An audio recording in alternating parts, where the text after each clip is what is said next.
Ladies and gentlemen, welcome back here to some Dota 2 action, as we are going to be continuing with the Positive Fire Games tournament right here on Snakecasting, and we're starting things off quite well as we do begin our game. We do begin the draft with some Cascade Esports versus Nemiga. This game, this particular one, I am quite hyped for, and the reason I'm super hyped for this one, and the reason this one brings a lot of joy into my spirit and into my soul, is because after this, no matter what, neither of these teams can be eliminated, so it's pretty much a practice game for them to discover what they feel is the best way to be playing Dota 2 at the current moment in time, and that always brings us some of the most innovative Dota, so that's going to be quite exciting to see.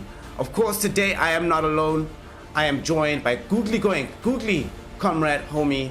How are you doing today, fam? How are you feeling today? I'm doing pretty good. I'm excited about this. As you mentioned, it's going to be really interesting to see what they bring out when no pressure, effectively. They're both through. But I can expect them to bring their top game today. If they wanted to hide their strats, they wouldn't be bringing the Venge. So we'll see if they can pull it off again. Nope, if it was about just hiding strats, saving strats for TI, you might not decide to go for the Venge and remove that. So it's going to be quite fun to see what the decision is going to be as to how they keep that hero. What do you do? What do you think the solution is to dealing with this Venge hero? For those of you who haven't been seeing, over the last couple of days, we've seen this Vengeful Spirit just running ramp shot over pretty much every single draft. It's been kind of disgusting to see. So what do you think the solution is to helping deal with this actual hero? I'm actually really liking their response so far. So, Faceless Void, Mars, Snap, you're going to be putting down so many fields of death that hopefully you can just burn through this Venge twice in a row. Like, one of the problems we had last game was they kind of forgot about it. This is a 100% outgoing, 100% incoming damage illusion that can cast all her spells and gets 25% bonus movement speed. So teams were killing the Venge, getting the bounty, but then chasing after other heroes. Meanwhile, the Venge that's effectively still alive was messing them up, getting some further pickoffs, possibly turning the fight. In this game, you have the Void ult down, you have Snapfire laying down the flak on top of it. Hopefully, they just take the Venge out all the way down twice. I think that's going to be the best response to it, and I think they've picked well into it. We'll see if it works out anyway, though. That's the question. If it works out, because yeah, it working out is something that I don't know if I want to be the one that's drafting and saying, guys, I promise you I have this idea of how to deal with this hero. I promise you it's gonna work. I promise it's gonna work. Don't even stress about it. Don't even worry. So right now, I'm actually interested to see how they're gonna handle and deal with this PA hero. I mean, they do have the Faceless Void already, but it's gonna be quite a while before you have like MKB and things. So what's the solution here? Void into Snap. Phantom Assassin is always threatened by magic damage early game before she gets that BKB out. Even late game, if she gets chronoed without BKB active, the Snapfire damage can just keep on wailing on her. Doesn't matter if the Void has no damage, the Snapfire can provide it as long as the Snap isn't also disabled. We've got other heroes like Venge, Witch Doctor, Phoenix Egg can zone out the Snapfire, but the range is gigantic. So hopefully the follow-up will always be there. I think PA's going to have a tough time early, but when she gets that BKB, she should feel unstoppable. Early game, I'm really worried about what happens after the BKB is required for her. Early game, like you mentioned, we definitely agree that she's going to be rough, but afterwards, once she no longer has to worry about getting insta-speared, insta-nightmare, then it's only Chrono and the Fiend's Grip that's really a concern. Also, I imagine that there's a lot of heal that's available right now and save for the PA. So it does feel like whatever last pick hero they grab now is also going to be somebody that should be able to benefit from all this assistance that's available right now from Cascade. Who would you want to put here middle for Cascade now? Storm's still in the game. There's not that much lockdown for that hero, although there is Fiend's Grip, which sucks. We still have Quap. Void Spirit's been banned. I don't think you really want to play Ember in this situation. But it does feel like they need some kind of reach, right? They feel a bit static right now outside of this PA. I just want to see them pick someone really durable. They want to take some some of the pressure away from Phantom Assassin. They've got all of these big teamfight ults. If they get a hero that can outlive that, I think that would be really strong. I'm not sure who really fits the build because they're going to have to pick a mid here, right? So they may have ended up with a little bit of a weakness in their draft in that they don't have anyone super durable. Venge has those 2 lives. PA will eventually get BKB, but until then they need a Space Maker. Maybe like DK. We saw like a really aggressive space making DK being played yesterday, and in this game I can imagine him just getting Blink Dagger. Oh, Pagna, what? Okay. Okay. Okay. Okay. So this does not solve your squishiness issue, does it now? It does against some factors. If you ever end up with a fight against the Void, Decrepify is one of the hardest counters. This will force the Void into getting a BKB early as well. But against the magic damage burst that Nemiga can provide, I'm still really worried. Yeah. That is the one big factor, right? That unless Void is able to catch pretty much everybody inside this chrono, it becomes really difficult to ensure that you get all the damage out. You get decrypt, either you or the target gets decrypt. I mean, if the target gets decrypt, of course, there might be Snapfire to provide the damage, but really does depend on where they are on the map at that time. The one big thing though is that before this, they really had trouble and difficulty pushing down towers. But now, even though you do have that decrypt, like you mentioned, there still is a lot of magic damage to worry about. There still are factors that can lead to them just quickly losing these team fights. And it's gonna be a while until PA feels really safe to dive really far and deep into the fight consistently, right? Yeah, I'd really like to see them try and force down these early towers and just back off if there's ever any response. What they need to do is they need to like secure as much space as possible, which requires taking down these towers, but I don't think they're going to be able to fight early into the Snapfire Mars. So I think that's going to be the best strategy for Cascade Esports. And then just hope that they can get the PA to the point where she's comfortable, you know, Battle Fury, BKB, Deso, that sort of itemization, I think they'll just end up unstoppable. With the Venge support on top, she's going to go Ags and Shard. We saw every single game they picked it. Yeah. On the other side, Void is going to have to itemize so hard here. He needs BKB to deal with the Pugna and MKB to deal with the Phantom Assassin. So that's like 2 item slots kind of locked in. He will want a farming item as well. We'll see if it's the Maelstrom, probably that, over the Battle Fury. But it just feels like this Void has too much weight on his shoulders for the late game. So if it gets late, I'm really favouring Cascade. If they manage to put enough pressure early, break the Phantom Assassin's farm, Nemiga, I think, is going to pull ahead. I think this last pick is going to have to be instrumental. If it's a hero that has the necessary burst, I'm thinking like, what do you think of Queen of Pain here? Like, I know it sucks sometimes to be playing into the Nether Ward, you lose so much HP once you cast Sonic Wave, but I think they need an Orchid carrier for this game. If they can get that for themselves. It's in Joker, okay. Deep team fight, they have already access to Faceless Void and the Mars, so you've already set yourself up quite well for a lot of damage. You also have Bane as well. I've seen sometimes these Bane play with these Exort Invokers. I don't think they need Exort Invoker, but they might be forced into that route just for damage. And probably what, this is, we saw this, didn't we see this yesterday? Where they went for the Aghanim's Rush on the Invoker, like Ags, Blink, BKB, just to make sure that they get the Cataclysm damage every time the Chrono comes out. Yeah, Aghanim's with the Chrono is really strong. I think in lane, you're going to have combinations like Bane Nightmare into Sunstrike Spear. Yeah. I'm not sure if they have anyone that survives that, to be honest. Especially because of how squishy they are, right, on the side of Cascade.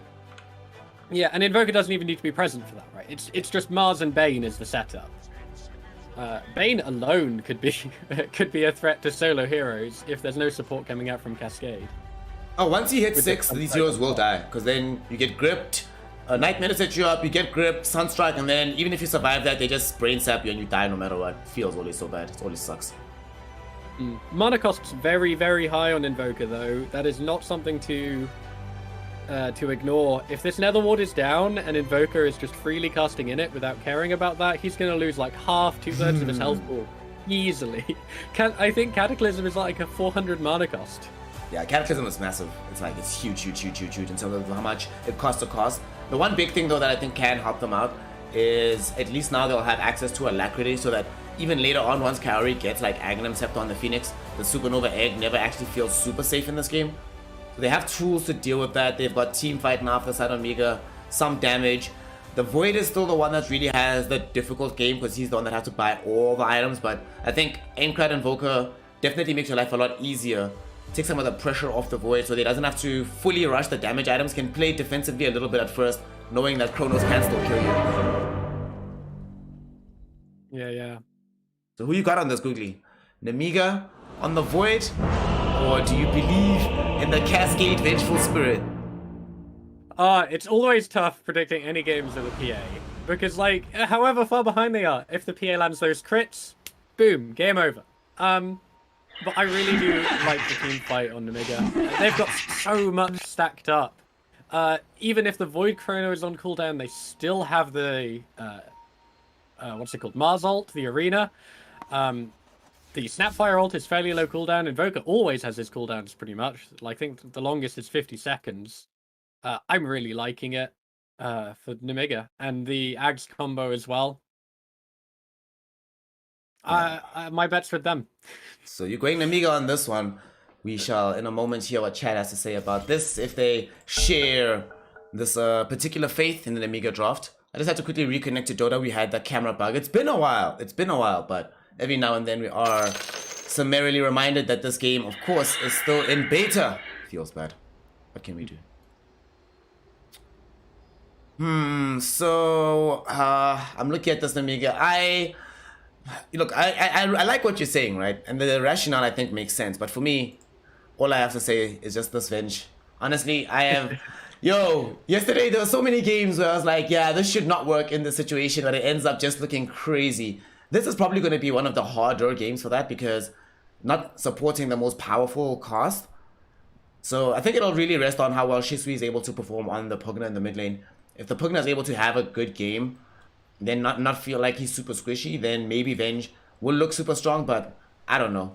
I'm actually really concerned about their lack of beefcake, because if anybody gets chronoed, everybody dies. No matter who gets saved, no matter who gets swapped in, it just feels like fights where they don't start them on the side of Cascade just get so difficult for them.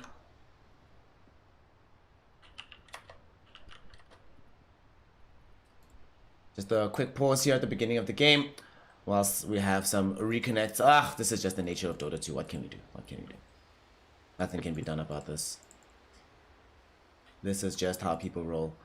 So 7 Jesu's back. You were mentioning earlier that we most likely see this Maelstrom build from Kirich. I wonder...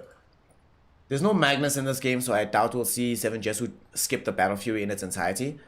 The last game that we saw a Battle Fury carry versus a Maelstrom carry did end up going in favor of the Maelstrom carry.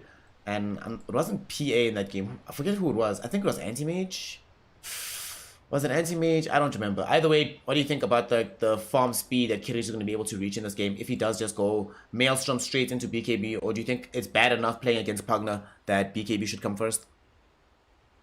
So, with Faceless Void, like one of the big things with these Battle Fury carries is they need the mana regen from the Battle Fury as well as the farm speed. And Time Walk on Faceless Void is only 40 mana. I think he can get away with like skipping that, going for another item to get online earlier. And I think he might need to this game, just to line up with the timings on the rest of his team. Invoker's going to go for the early Aghanims, I want to say. So I think he wants to have one, like, fighting item completed by the time the Aghanims is out too. So they can hit that timing really hard across the whole team. If it ends up being the Invoker Aghanims Scepter that much before the Faceless Void is online, they're going to have the Cataclysm and the Snapfire still, but they need to bring these targets down, and as mentioned, with the Venge Ags, they need to bring her down twice. Or potentially 4 times, if she has enough gold for buyback. Yeah. Did I mix my I know, with Aegis it is only 3 times, because you do get up straight away on the first death. Yeah. No, because you die, it's the first life, then it's the illusion, then you buy back, come back for the 3rd life, then you die again for the 4th illusion. And it's all good. Yeah, but if you have Aegis, like, you don't get the illusion on the first death. You get picked back up straight away. God. Mercifully, you don't get 4 lives with Aegis. You have to spend the buyback for that. Oh my goodness. That would be so ridiculous if that actually happened. It would be like, okay, OS Frog, it already is at OS Frog point, but probably would need a couple of extra fixes to go deeper at that point. But here we go. The players are back into the lobby. Well, hopefully we'll be having an unpause coming soon. The lanes, most likely just having the Invoker versus the Pugna lane middle. Seems fairly Pugna favored there. Kirich will have the Bane to back him up to go bottom. This lane top is gonna not be fun to play, man. I would hate to be playing into Mars Snapfire. Ugh. Like, PA just gonna have to be on her toes all the time with the Phantom Strike to avoid getting speared back. Snapfire looks like she's starting Blightstone too. Oh, come on, really? Yeah, Blightstone, little shredder, fun times. Nice. Blightstone into God's Rebuke. Oh, it's gonna be so much damage coming out. Fun! Yay! Yeah, man. Nowadays, when you're playing PA in lane, I think before people were just like, well, we stopped her from farming a little bit, we can let her go. But now people know better. So there's so much aggression that's applied to this hero. I have to C7 just to have the dancing shoes on.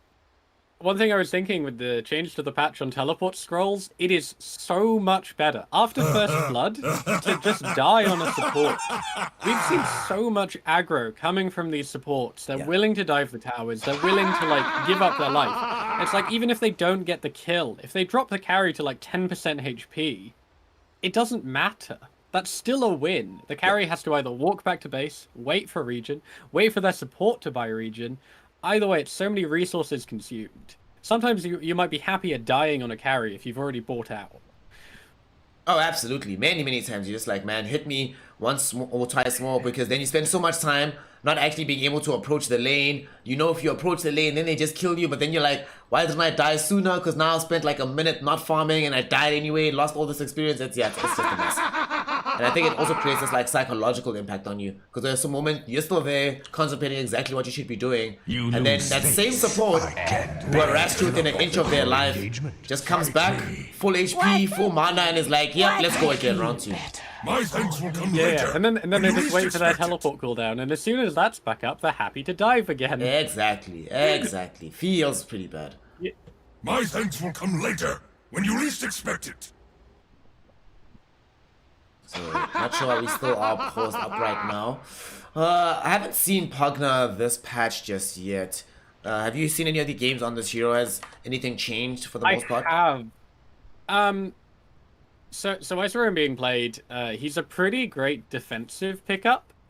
Because the life drain you can now cast on allies as standard. I believe previously it was an upgrade. So now, like, in a pinch, you can always provide that. If Pugna isn't caught in the chrono, he can decrep the void, he can puke into his phantom assassin or in the venge, and heal them up, try and keep them alive through it. At the same time, the tower pressure is huge. The last time I did see it, it was combined with a Kotl, which is just unbeatable in terms of push. Kotl, Pugna, you just march up to a tower, you blast it every second, it feels like, and there's basically nothing they can do because the range is so long. Yeah. Silly amounts of range. So that may have, put me in a bit of bias as to how strong this Pugna pick is, but I think it is still a very good hero. It could but be if you one can of ever those pair things. it with a keeper, pair it with a keeper. I was actually going to say that sounds like that's a situation where it could be one of those things where there's a super OP hero combination that just looks completely busted. That being said, we actually saw yesterday, I thought that was the case for the Venge Faceless Void, but then it turned out to just be the Venge. So this game, it might turn out to just be the Pugna that made that particular matchup look very, very good. Well, they also had the Medusa, so it was like Pugna, Kotl, Medusa. That trio, if you ever let people get that trio, I think it's fairly unwinnable, because the Keeper giving mana is like a 450 mana pistol on Medusa. It's like giving her something like 1300 health or effective HP. Yeah, that hero with additional mana. Yeah, they gave up all those 3 heroes and just got rolled over. And I can imagine as well that in the fights there were often occasions where Shisu would also just pump in that life drain, make sure that he's healing them up fully. So then the Medusa, not only does he have all that bonus mana, even if she does get low on HP, it doesn't really matter. Because the Pugna's nearby. That feels pretty strong. There too. Yeah.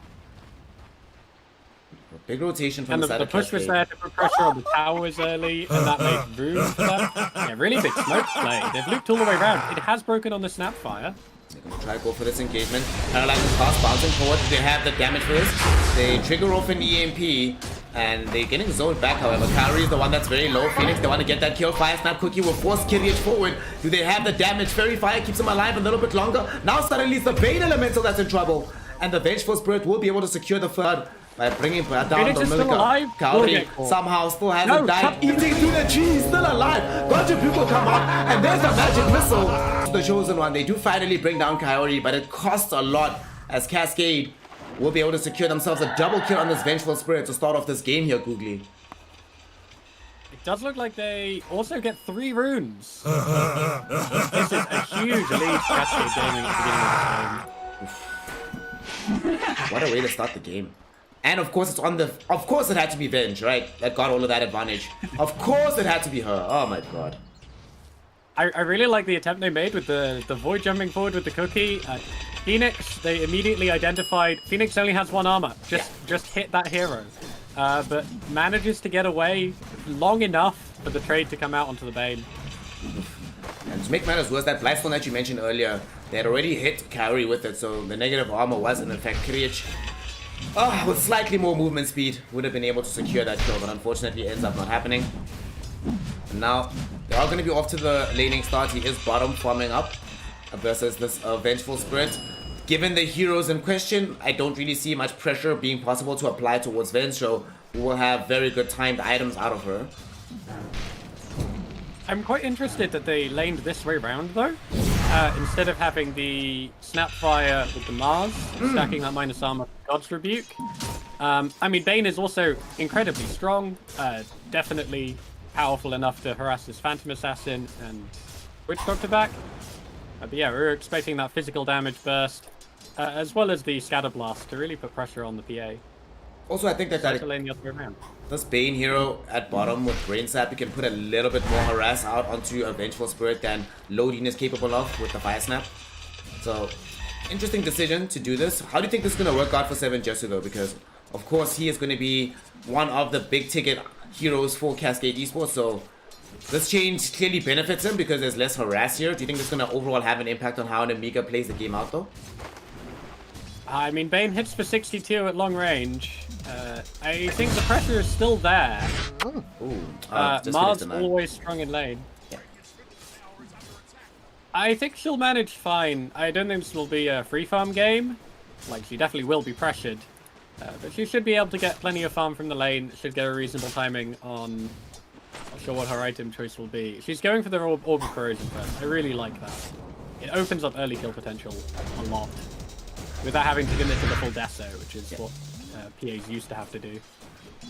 And also, if you do want to have to go for Deso later, it's not like you feel like it's a bad thing to double down on armor corruption on this PA hero. So a lot of options given to you, like you mentioned, with this item pickup. And then, of course, the last thing we need to pay attention to is this mid Shisui versus Ironclad. Ironclad has gone for the QW build here.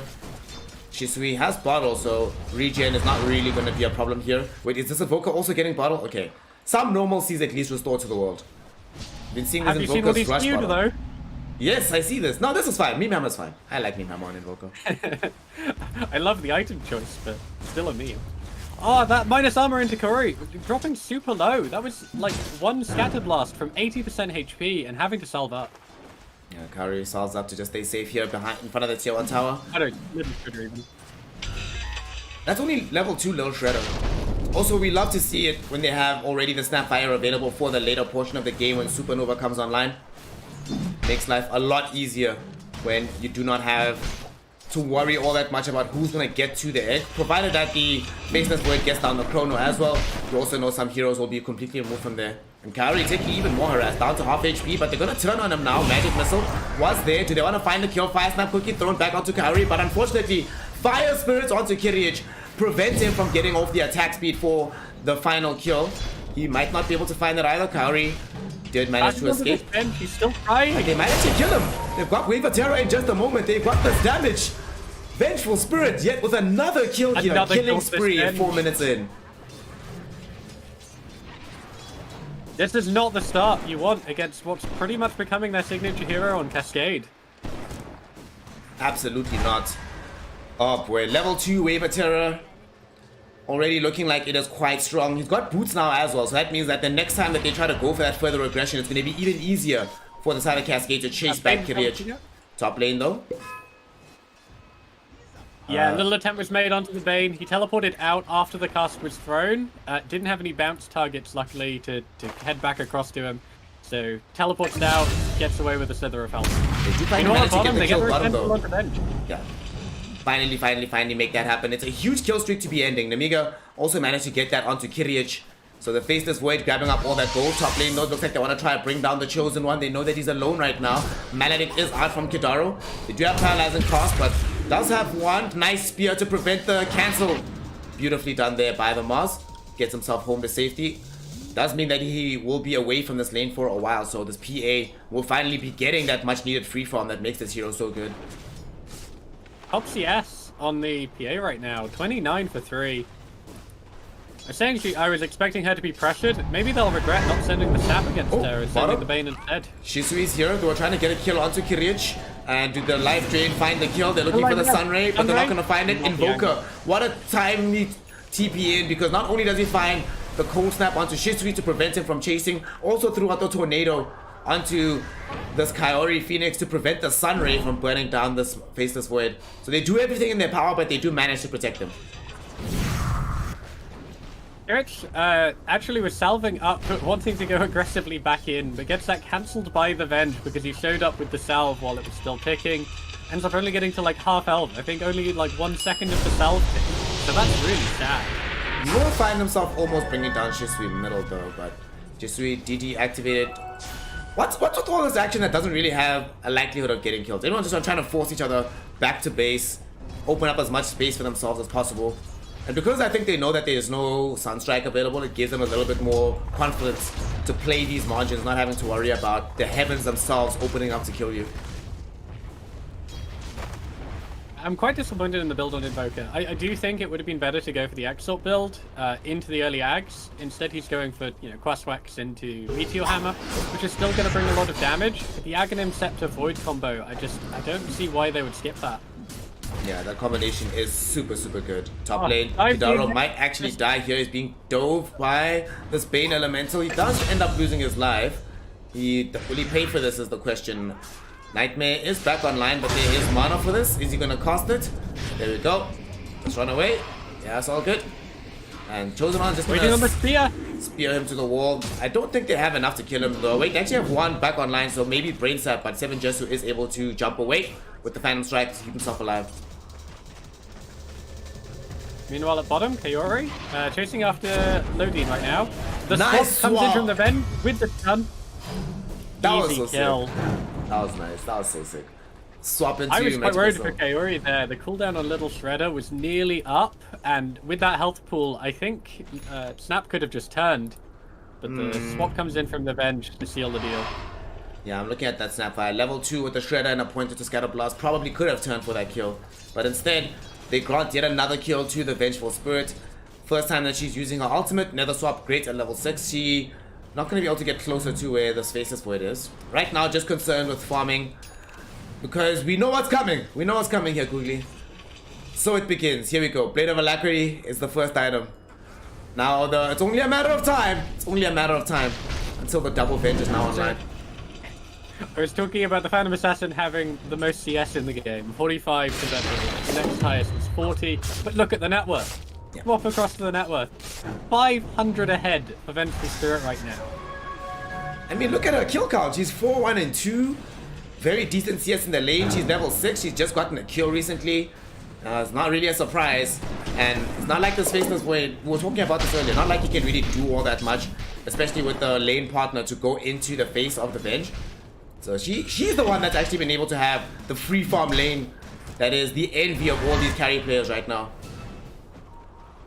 No, she's not just farming creeps, she's farming heroes. Yep. Yeah, just rolls back to throughout the time dilation. They don't like having the fire spirit on him. Top lane though, Tornado with the Arena of Blood. They're gonna try to find some kills and they manage to bring down Kidaro. Shisui though, he's now a little bit isolated, but these heroes are falling very, very low. 7 Jesu also in the vicinity, throwing out dagger after dagger, does have access to the ultimate. Vengeful Spirit does end up getting brought down bottom. It seems they committed the supernova and they managed to burst down the egg as well, thanks to Lodine. So 2 heroes brought down, a double kill for Kiric. That is the highest worth kill that you could possibly have gotten at this stage of the game. And it's not over on the map with all this action just yet, because now Kidaro wants to go into where Ironcrad and the Chosen One are. They've almost gotten Shisui. Shisui with the God's Rebuke, they do manage to bring him down. Kidaro, will he be able to at least get some revenge from the Chosen One? Chosen One falling very low. He's not gonna die because he gets Nightmare to dodge the last tick of the Maledict. Big plays. Void not gonna be here. Vengeful Spirit does come through with the Wave of Terror. Not gonna be able to find it, and the Chosen One TP's out to safety somehow. Why, thank you. Why, thank you. Kaori came across to look for those low health kills, but they teleport out in plenty of time. Amazing save. Well-deserved tip onto the vein. He does. It's such a narrow window. It's like 0.1 seconds where you're hidden, and after that you're nightmared. So the damage tick has to come within that 0.1 seconds for it to count as a save. And who better than the Bane specialist, it seems, to be able to pull that off for the side of Nemiga. So Romalika making that happen, keeping the Chosen One alive. They end up losing Vengeful Spirit again down bottom as they throw out the Morty's Kisses. They don't have the Chrono, obviously, so that just came off the back of some bashes. That is pretty huge, because now suddenly, look at this on the network. The inversion is immediately there on the network. Mid-lane, no Ironcrad in trouble. Maledict with the Death Ward. Lodine will kill him for revenge, but might give up his own life here. Sunray chasing him down, turning with the Fire Snap quickly, looking for Kaori. Kaori, one more tower shot would have killed him. But Shisui helped out with the life drain after securing the kill onto Lodine. Double kill now for the mid-pugner, who's been having a bit of a quiet game so far, but finally gets something going for himself.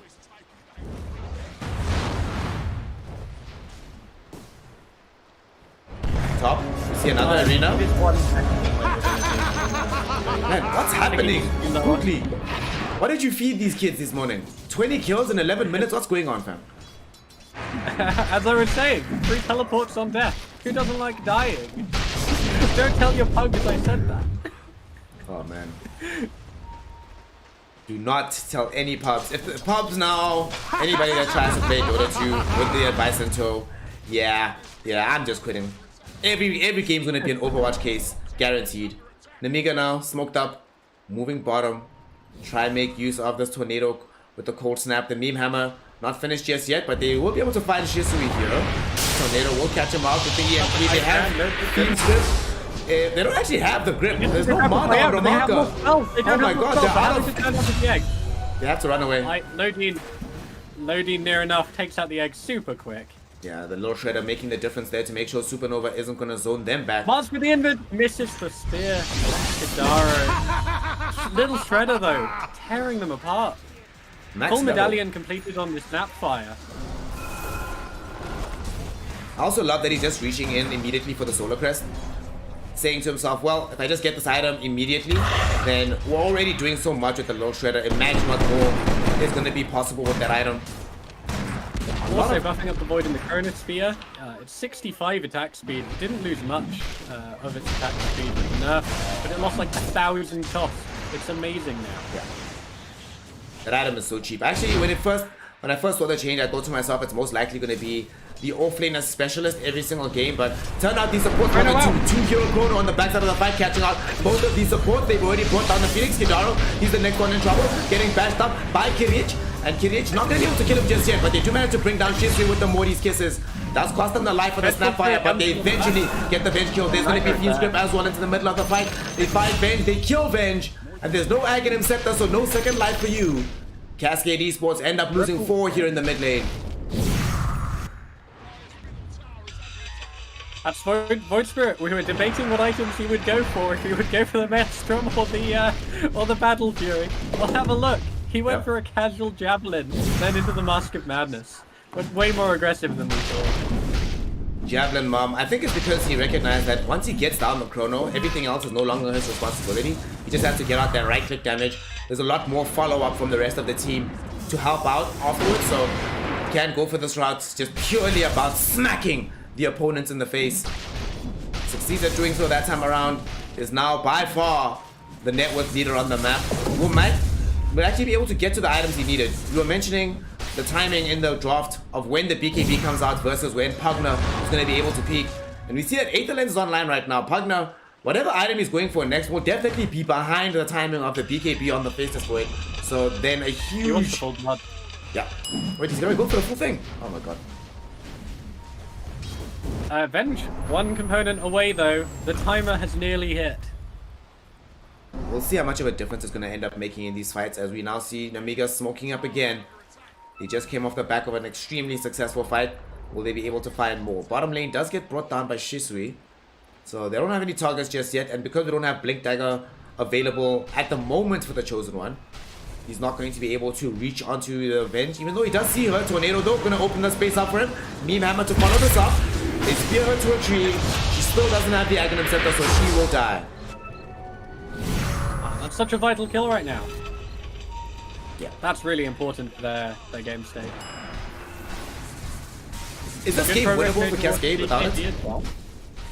Without this Aghanim Scepter, what do you think? I think they can still win team fights. The team fight from Nemiga is really strong though, so I think they should all be after like pickoffs. They have the potential to win team fights if the Phoenix Egg gets off, so they just need to disable Snapfire for the duration of the egg. But it's just not worth the risk. If there's ever Chronosphere up, I actually don't think they can win team fights. So I take back that statement if Chrono is available. Googly Which already it is now. They is didn't back. even use it. But they don't need it middle because they're just gonna go for Tornado. Meme Hammer with Morty's kisses. Shisui is just eviscerated. They jumped into the Icarus dive, but Romanica was ready with the Fiend's Grip.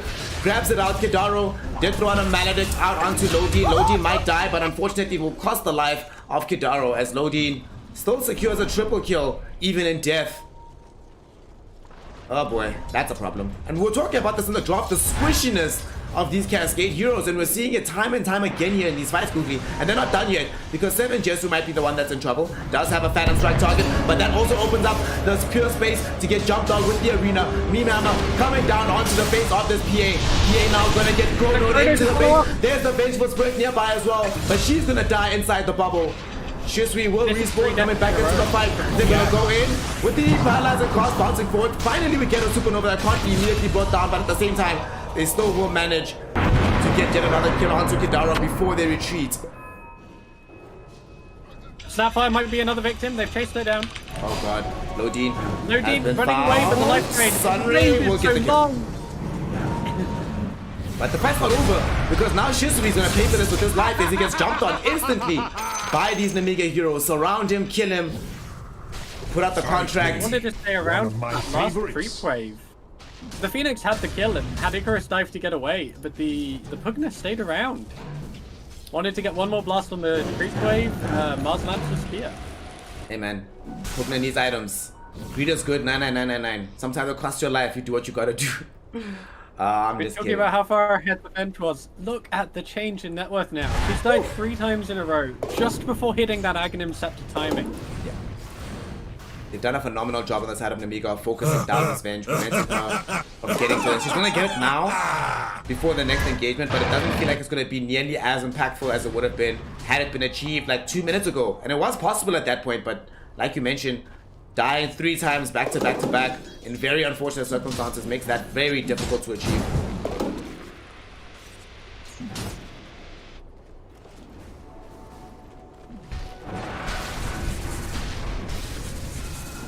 Phantom Assassin has the Battle Fury as well. She'll stop accelerating in her farm. Does mean some space will be taken away from the bench, but I guess if she already has the Aghanim Scepter, the next item is a Shard. That's fairly cheap.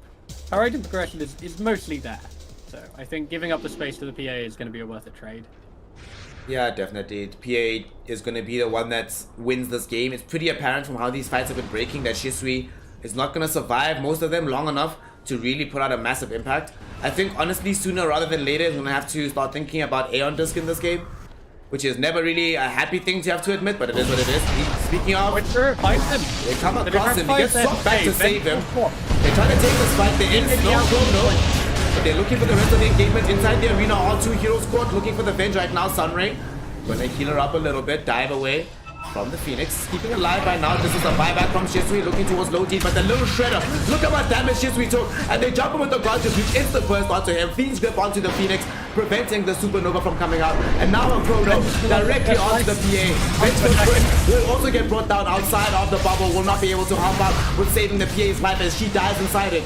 A full team wipe, triple kill for Kidditch, and they're gonna get the illusion brought down as well. So the Pugna's item choices are very questionable right now. Look at that 1,120 health pool. Every single fight. The Mars. This is an offlane Mars, fairly low in net worth, going for defensive and utility items. And the God's Rebuke, I think, is half his health. Decrepify can save him so much, but as soon as that runs out, he's got no defense. Even if he has that up, the Invoker spells, the Bane Brain Sap, the Snapfire is always going to be using Mortimer Kisses in fights. He just doesn't have the health pool to survive anymore. It's kind of what you were mentioning. I mentioned with tanky heroes, yeah, they have nothing. There's nothing durable here. Nightmare middle. Might go for this play, but okay, they're gonna let this one go. Remember that combo that you were talking about earlier with Lodin and Mars? We thought that was going to be very effective against the PA in lane. Little did we know how effective it would be against Shisui on this Pugna. Because every fight he shows up, one little shredder, one God Rebuke, and he dies. He's just gone every single time. It's pretty ridiculous at this point. And like you mentioned, the item pull that he's going for, not really going to help him out in that regard.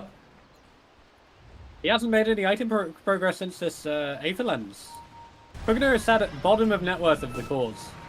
Only a tiny bit ahead of the Snapfire. He's 400 gold ahead of the support of Nemiga as a 2-pods. Somebody who else might be dying here is the Venge, who is now also in a really rough position, speared back towards the rest of the team, swaps herself back a little bit to safety. However, the Fire Snap Cookie will hold her in position.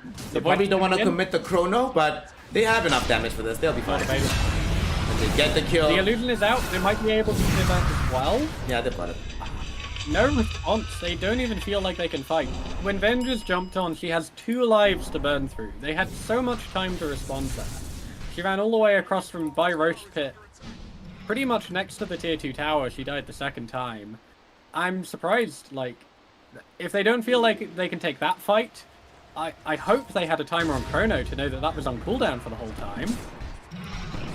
They're probably waiting for this BKB from 7 Jesu. They most likely feel at this point that fighting without it is just a recipe for disaster. But like you mentioned, whenever Chrono is online, BKB or no, you are still at major risk on that PA. And they're actually gonna come through. Okay, there Chrono gets dropped down. Yule Scepter will at the very least be there. Shisui tossed into the air with the tornado.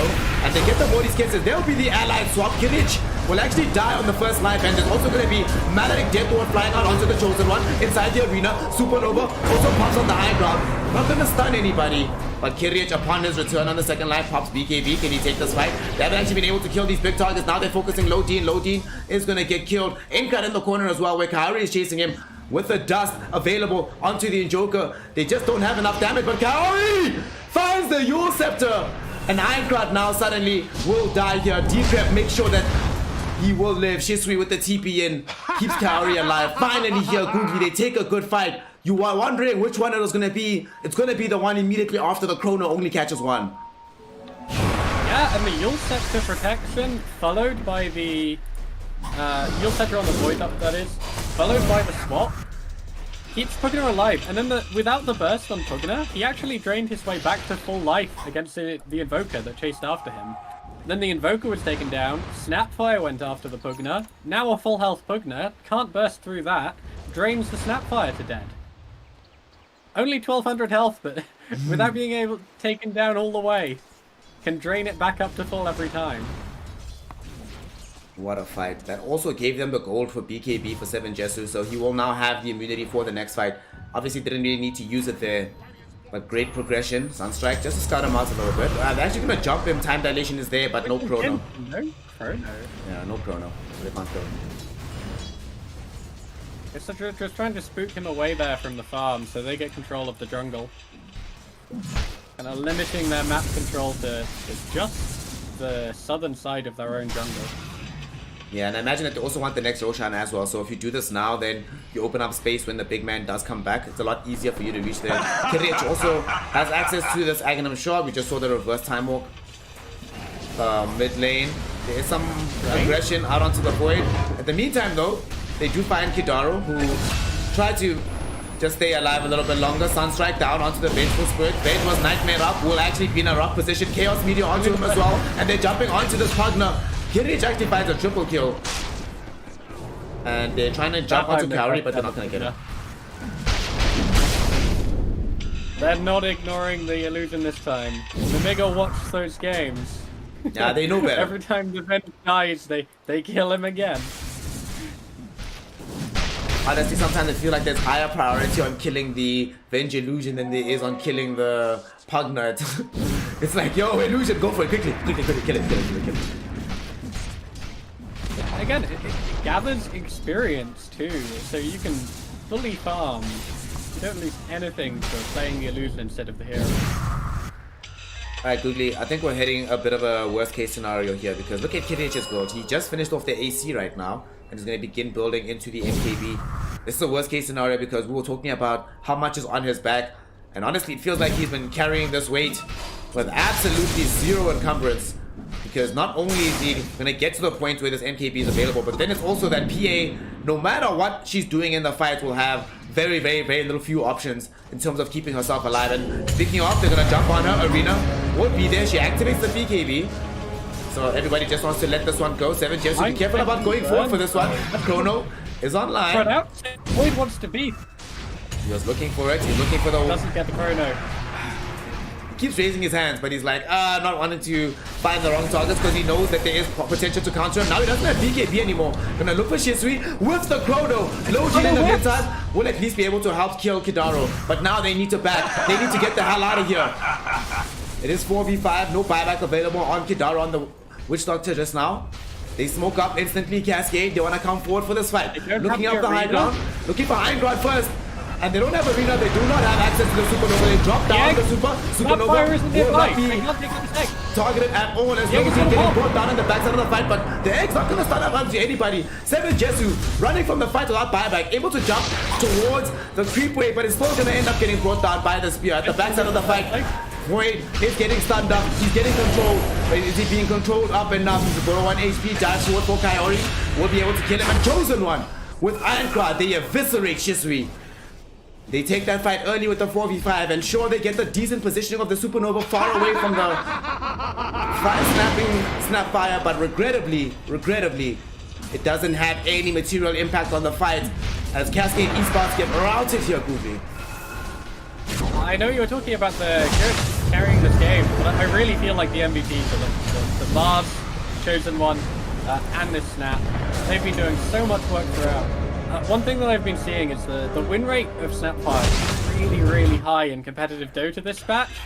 And I looked into it. It's only being picked against this Phoenix, and it has like a 90% win rate. It's too much of a counter to deal with. The Phoenix had to position the egg so far away from the fight that it doesn't even catch anyone with its stun, because if it was anywhere else it would have died, and not caught anyone with the stun. Yeah. Just becomes impossible. Even the threat of the Snapfire is ruining the Phoenix. So Lodine and the Chosen One, I would say between them two are my MVPs. Amazing arenas of blood, great catches with the spears. They're doing such a good job. And it's the space they've provided that's allowed this Void to come online. The late game is in Kirich's hands, but it was handed over to him by Lodine and the Chosen. I think what easily makes this issue better for them is that if we look at what Cascade has got going for them, their only source of actual team fight is the Kaori Supernova. Fight now in the river, might break out, dump with a time dilation. Kirich looking for this quick kill onto Witch Doctor. The Kidaro shard will keep him alive a little bit longer. Oh, yet another arena catching out the Vengeful Spirit. She's gonna die. Kirich will also mop up this illusion, or attempt to. It will be able to get away. Oh, Fiend's Grip with the Cataclysm. They found PA. This time around, there is no Vengeful Spirit to swap her out to safety. So she will die inside the Morty's Kisses. Oh man, the Chosen One finding yet another great engagement, Googly. 2 BKB piercing disables as well. Against the Chrono! They got the Chrono kill. The dive in from Kaori to try to save Shisui. He actually dives into the Chrono. So Nemiga's like, oh, welcome fam. Welcome to the Ring of Pain. Turns it into a global team fight. There either. Lodine was there with Little Shredder. The only thing Phoenix could have done is Sunraid across and hope for the heal to be enough. And everything else would have been countered. So I'm surprised that Phoenix even made that play. Could have just been an Icarus dive away. Especially when how low the Pugna was taken into account, right? We're gonna lose Kidaro again, not that it really matters. But with how low Shisui was at the point of that jump in from the Icarus dive, it does seem like it's effectively no chance of actually getting that save, even if it was just with Sunray. And now that they've taken this mid laner Rax, they don't even want to bother for these tier 2s on the side lane. They want to go for the jugular, looking for the tier 4 tower. They've got Alacrity ready. They have these Forge Spirits throwing in the Melting Strike. So negative armor is huge. Also, of course, you do have low D nearby with the low shredder. Tier 4s are down. Buyback committed from the Witch Doctor. This is the last fight. If they can't make this happen, it's actually too late. There's no fortification. They throw out the supernova, but there's nothing they can do to actually have it pop in time. And Nemiga Gaming will have to call it GG well played from the side of Cascade Esports as Nemiga grabbed game number 1. The bench was broken.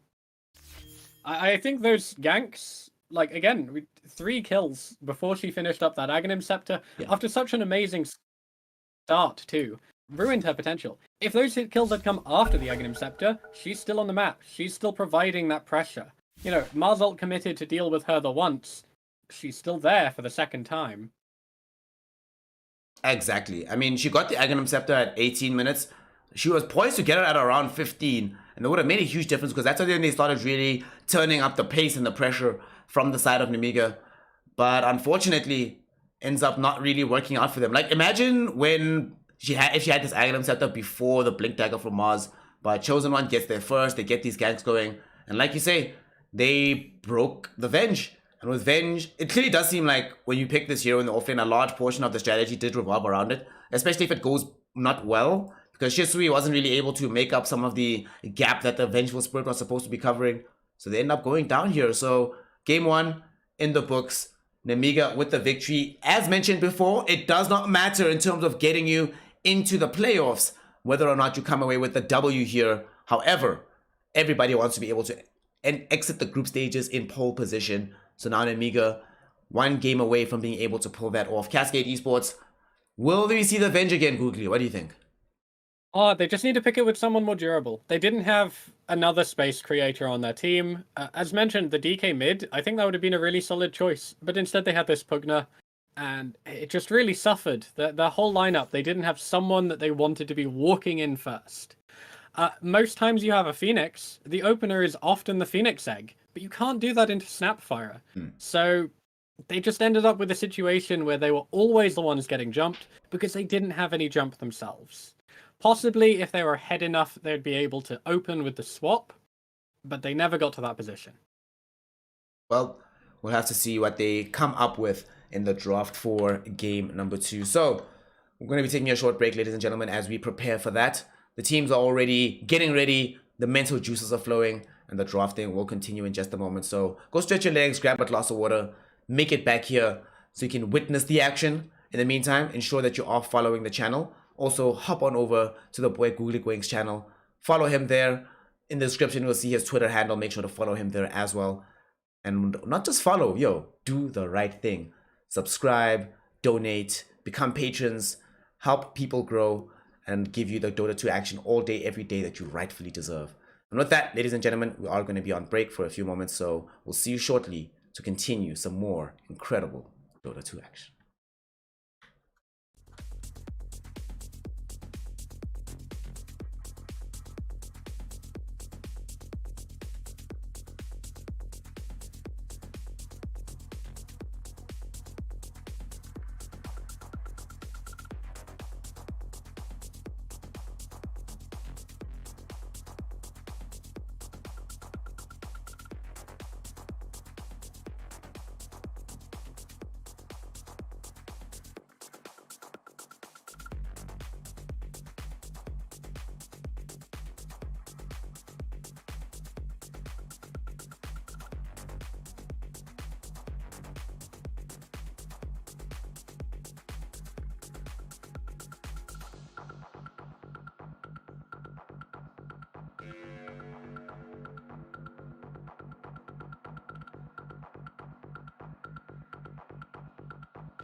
Ladies, gentlemen, and my NB comrades, welcome back here to some Dota 2 action as we continue the Positive Fire Games tournament here in Group C. The top two teams are the teams playing out right now, not to determine who gets to the playoffs, they're already through, but to determine who sits at the top of the pile and gets the #1 seed coming out of the group. So let's see which one of these two sides is going to be able to make that happen for themselves. I'm your boy Snare, we're joined by Googly Goink, and we are fairly deep into the draft, so let's get going with it. Googly, we have Void Rubik from Cascade so far, Beastmaster Skywrath Mage opening up for Nemiga. What do you have to say about this? I really like the Beastmaster Ags build. I think it's very strong. If he's not caught in the Chronosphere, this Void might have to retreat out of the Chrono before it ends if these axes keep flying. Skywrath Mage, you know, classic counter. If Void ever catches his teammate by accident, it's set up for the sky. The Rubik, I'm not so keen on. This Rubik was picked up while there's a Shadow Shaman in the pool, while there's a Lion in the pool.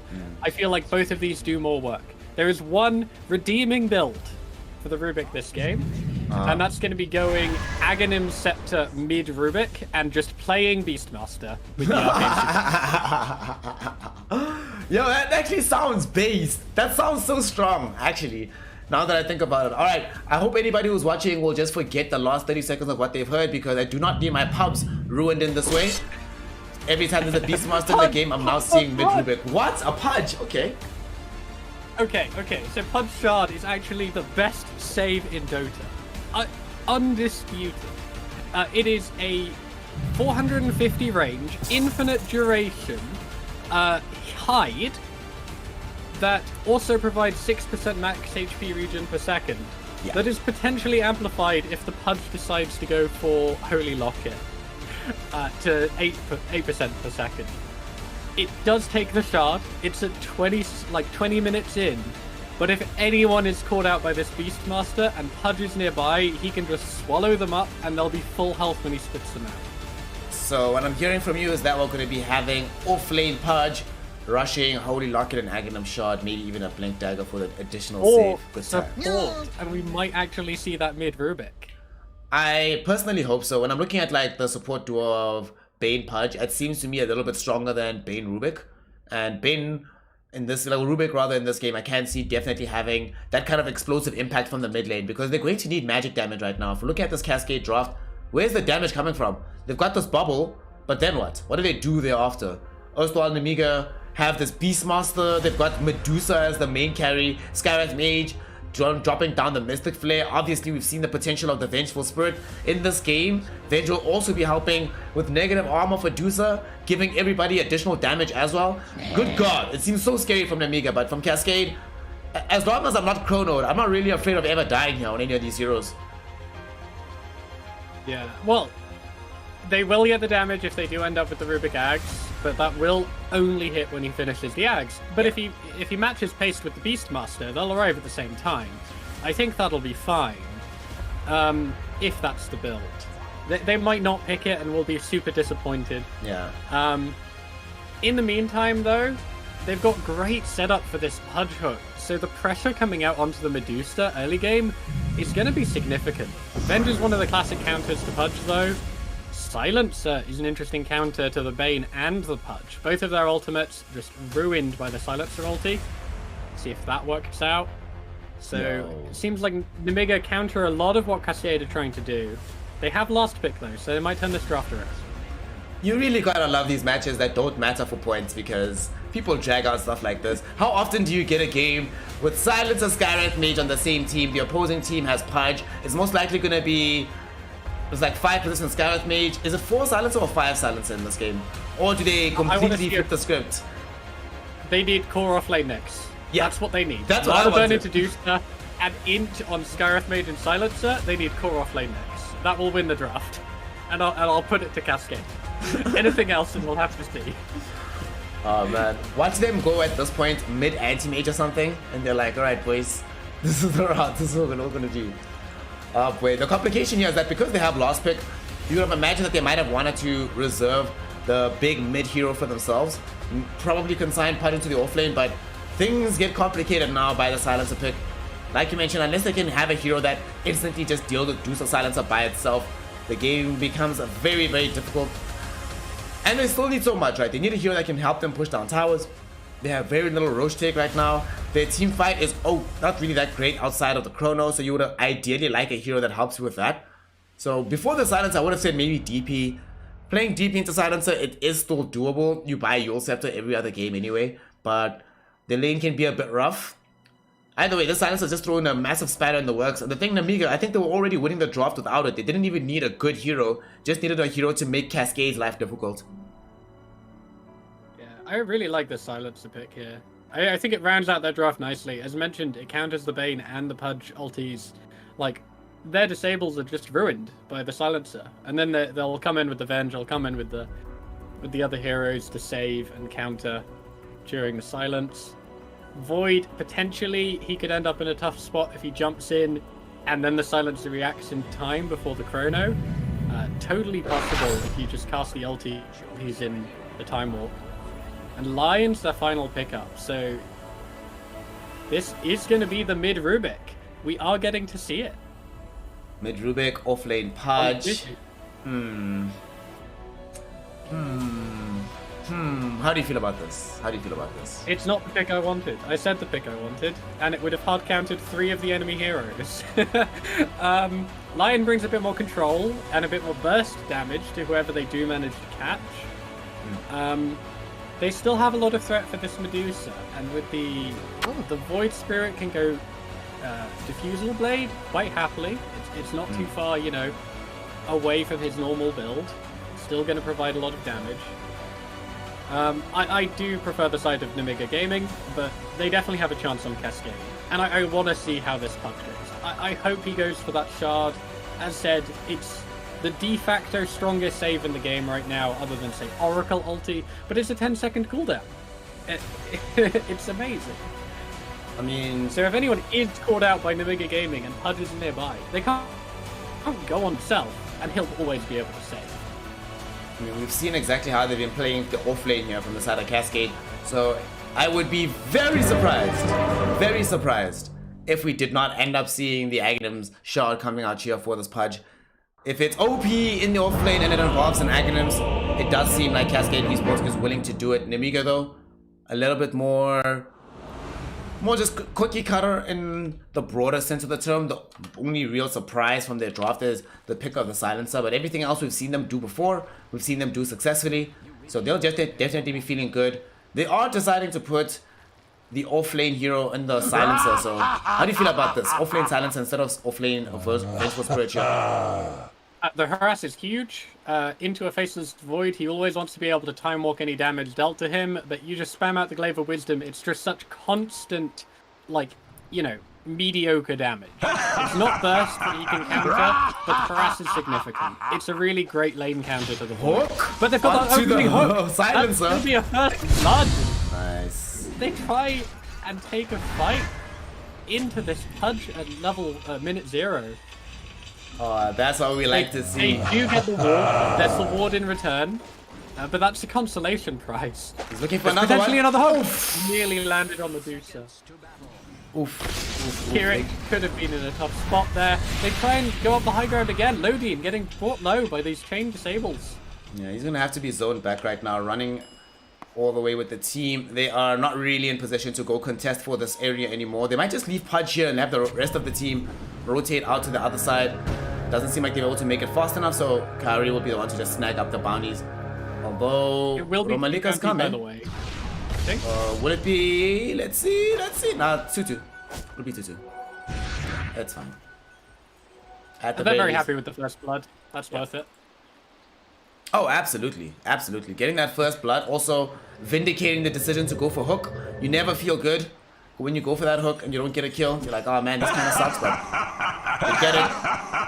I mean, who got actually the last hit? They gave the last hit overall also onto 7 Jesu, so it's even better. In the previous game though, however, Cascade were still able to find a very good, solid early engagement. We'll see if in this game it actually translates into a better overall game for them, but here they go. This bottom lane I think is where I'm most interested to watch, because intuitively I would say that this lane is pretty rough for the Faceless Void. What do you think about this? Oh yeah, absolutely. As mentioned, constant harass is the bane of Void. Silences prevent him from getting his health back if he gets nuked, and this lane is constant harass and silences. Yeah. It's everything the Void doesn't want to deal with in lane. Yeah, both so of these it'll be heroes. really interesting to see how Jesse manages to deal with it. He's going to have to bring in a lot of regen. He's already got the full Magic 1 start with that First Blood money, which is going to help a lot. It definitely will make a difference, but like you mentioned, he will be playing up against it in this situation. Kidaru actually might fall here, taking a lot of damage. Will they find the final right click? The Glaives can't close the gap. 7 Jesu does a good job of getting into the trees to prevent further chase from the Chosen One. Potentially a Death on Lion at top lane. Pudge coming in to be a meat field. Looks like he may be able to turn this. He's got the point blank hook onto the Venge. We do get the kill. Nice. 2 kills now on the Pudge. They're both going to count towards his flesh heap when he levels that. That's very useful. The heaps is where it's at. The heaps are where it's at. The heapier he gets, tankier he gets. I think for me the big thing is going to be the magic resistance. Given this lineup is going to be a while before Kirich is the heavy physical damage dealer. So for quite some time they'll be relying on the silencers and the Skywrath mages to help dish out this fatal damage. So as much magic resistance as possible as thank you very much. Pump that into my veins, will say the Pudge. Yeah, this is a game with 2 potentially infinite scaling heroes on both those offlaners. Oh yeah, just stealing stats. 3! And Lion! And Lion as well, because you can stack up all the finger charges. Speaking of Lion, hear me out, hear me out. You wanted the Nyx Assassin, right? To help counter the Silence of the Medusa, as well as the Skywrath Mage, right? But hear me out, hear me out, hear me out. What if Kaori, right? If he just gets to level... Oh wait, he might actually end up losing his life here. Nice, fine. He's just gonna trade some hits here. He with this low drain. It's true with that. I was gonna say no. He gets himself to level 20, right? And then he gets Aghanim Shard, bottom. We're gonna see him again to 7 Jesu. He will pop the wand and jump away. He's gonna be a-okay through this one top lane. No Lion is gonna end up losing his life as Kaori does die. And then we do get bottom though, as Kidaru does get brought down by the final right click from Malika. At the same time, Ankrad, the one lane we haven't really talked about, does he die or deny himself? Shisui, as well as Ankrad, the two of them do end up trading lives in that situation. Who died first? It was Ankrad who got Rubik down first. Ooh, that's pretty huge. That's pretty huge. I hope this works out, because I would love to see the Rubik mid Beastmaster every time it's picked up. Even if it doesn't go for the Ags, even if you have like the traditional off-lane Beastmaster, you get a better version of the Ags Beastmaster on your Rubik every time. Oh, absolutely. Wild Axes, especially like you mentioned, with the Arcane Supremacy, will be beefing up that damage to an almost absurd amount as we see this game scale. Also, it's not like they are, with Arcane Supremacy, since he is playing from the mid lane, if he does go for that Axe, there are also some other really good spells to be stealing. I can also imagine him deciding to, if he can ever get his hand on Ancients here, that's going to be so useful. Will be quite nice as well, but for now... Absolutely. Well, pretty much any of the kit from Venge is great to pick up. Oh, Kaori gonna die inside the trees here. Lodin gonna try to run it down. Not gonna find the vision though, because the Jukes, the Observer Ward will give the vision though, and they will be able to find this. Though. And Kirich will finish this off with the final right click, bringing down Kaori as Lion will take a tumble. In this game, maybe he rushes Aghanim Shard so that he has the mana drain. Bottom though, we see them manage to bring down Faceless Void. They do get the grab back in revenge onto Ramalika, thanks to that Nightmare. And Kidaru, at the very least, is able to snag away the Courier as well. Is somebody gonna rotate to help him get the kill on the Chosen One, because he needs more vision on the high ground? Don't go for the bounty, Kidaru. Deny yourself. Deny yourself. You still give away the bonus intelligence to the Chosen One, but at the very least, you don't give away the gold. Ah, he should have just rushed to the bench. Top lane. But he was a little indecisive. Both of them dropping low, baited in the bench. Clean hook into the tower to finish it. Yet again, Goodly Quake, I ask you, what have you been feeding our teammates here? What is happening? Why all this aggression? They're looking for Kirich, who's stuck in the trees without a TP. Kaori gets the Hex off. Needs to be careful. He's one hit away from dying. Can they actually get this kill? Yes, they can. The hook will secure yet another kill. 3 kills now. Killing spree for the Pudge and a 4th stack of Flesh Heap for later. Can we talk about quite how good Pudge is at last hitting as well? This is something that's actually been stifling the Medusa a little bit. It's not insignificant, the amount of right-click damage Pudge brings to the lane at level 1, and then he also went Quelling Blade. Yeah. This Pudge is one of the top CSs in the game. And not just top CSs in the game. Undoubtedly, if we were to take a look, it'd be highest net worth. Well, he's second right now. Shisui will take a tumble down middle as Romalika is able to make that move, help get the kill. Nice. The one thing about this mid Rubik is no matter what, you're always going to remain squishy for a large portion of the game. And they do manage to find that kill. Bane Elemental He's now. gonna go and steal this. Does he get it? Yeah, he's gonna get it. He's gonna get it. Nice. That is very nice to get that. And Beastmaster was dropped below from the kill attempt onto the Rubik. Well, the kill on the Rubik, I should say. But really wanted those bottle charges from the bounty rune, and that gets denied by that little rotation on the Bane. And Bane's able to soak up some of this ENG, so it's not going to waste. Oh, top lane, we weren't paying attention there as two supports end up trading their lives. Shisui made the rotation to that side of the map to get the kill onto the Venge. They forced the usage of the Stone Gaze out of the Medusa. Kirich will now be forced to retreat a little bit. But Shisui, we do like to see this from these mid laners in the modern meta. We often obviously don't get that much of an opportunity with the Beastmaster, but you love it when the hero is able to hit level 7 and then instantly make a play somewhere off the map. Rubik traditionally not the best at doing so, but this game with the Mystic Snake being stolen can be quite good. The silence triggered out bottom. They want to try find a kill onto 7 Jesu. Can they kill him before he jumps away? No, they cannot. He gets into the trees. Can they find the stun? No, they can't. 7 Jesu gets out to safety. The Venge stun was available, but the range is really low at level 1. Only the 1 point in it. They almost got that kill. Nothing in spot yet. Oh, it was very close. There was like, I think 50 or 60 health left at the point when he got the jump away. Yeah. Immediately into the TP, so great reactions from the Void. Look at his net worth though in this You game. hear about the pressure. Yeah, one of the lowest in the game. 3 points now into the Blades and triple for the Chosen One. Kirich is gonna die here on the steps as Shisui combos up with Kidaro. They just use the Nightmare there, not even a Fiend's Grip, but they manage to find the kill onto the Medusa. High value target taken out. Yeah, they're gonna take the top tower, definitely. Have so much less space. That takes away like at least 2 camps, possibly all 3, depending on how well their map control is. I think this one on high ground kind of stays in favor of the Dire, but both of these ones on the low ground, on the left side of their jungle, it just becomes so much harder to go for them. Bottom lane, we will see a Hex now flying out of the post. Just remember, they want to try and find this kill onto the Silencer. They will be able to do so. Yet another Flesh Heap stack for the Pudge, and he still has Hook. So he'll be easily able to grab more here. Lodin with the Magic Missile stun, but they'll just give him the kill. Kaori does steal it away from him. But who cares as both heroes do go down at the bottom and then tanking up the Pudge even more. They use the roll. Oof, nice. Roar into Scarith ult. Okay, that's something, right? That's good. That's decent. Is he going for Ags as well? He's going Aether Lens first. I don't know if he actually wants the Ags in this game.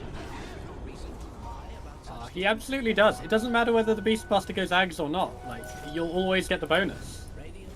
No, I mean, I know if he should buy Ags this game, but I don't know if he will, is the thing I'm saying.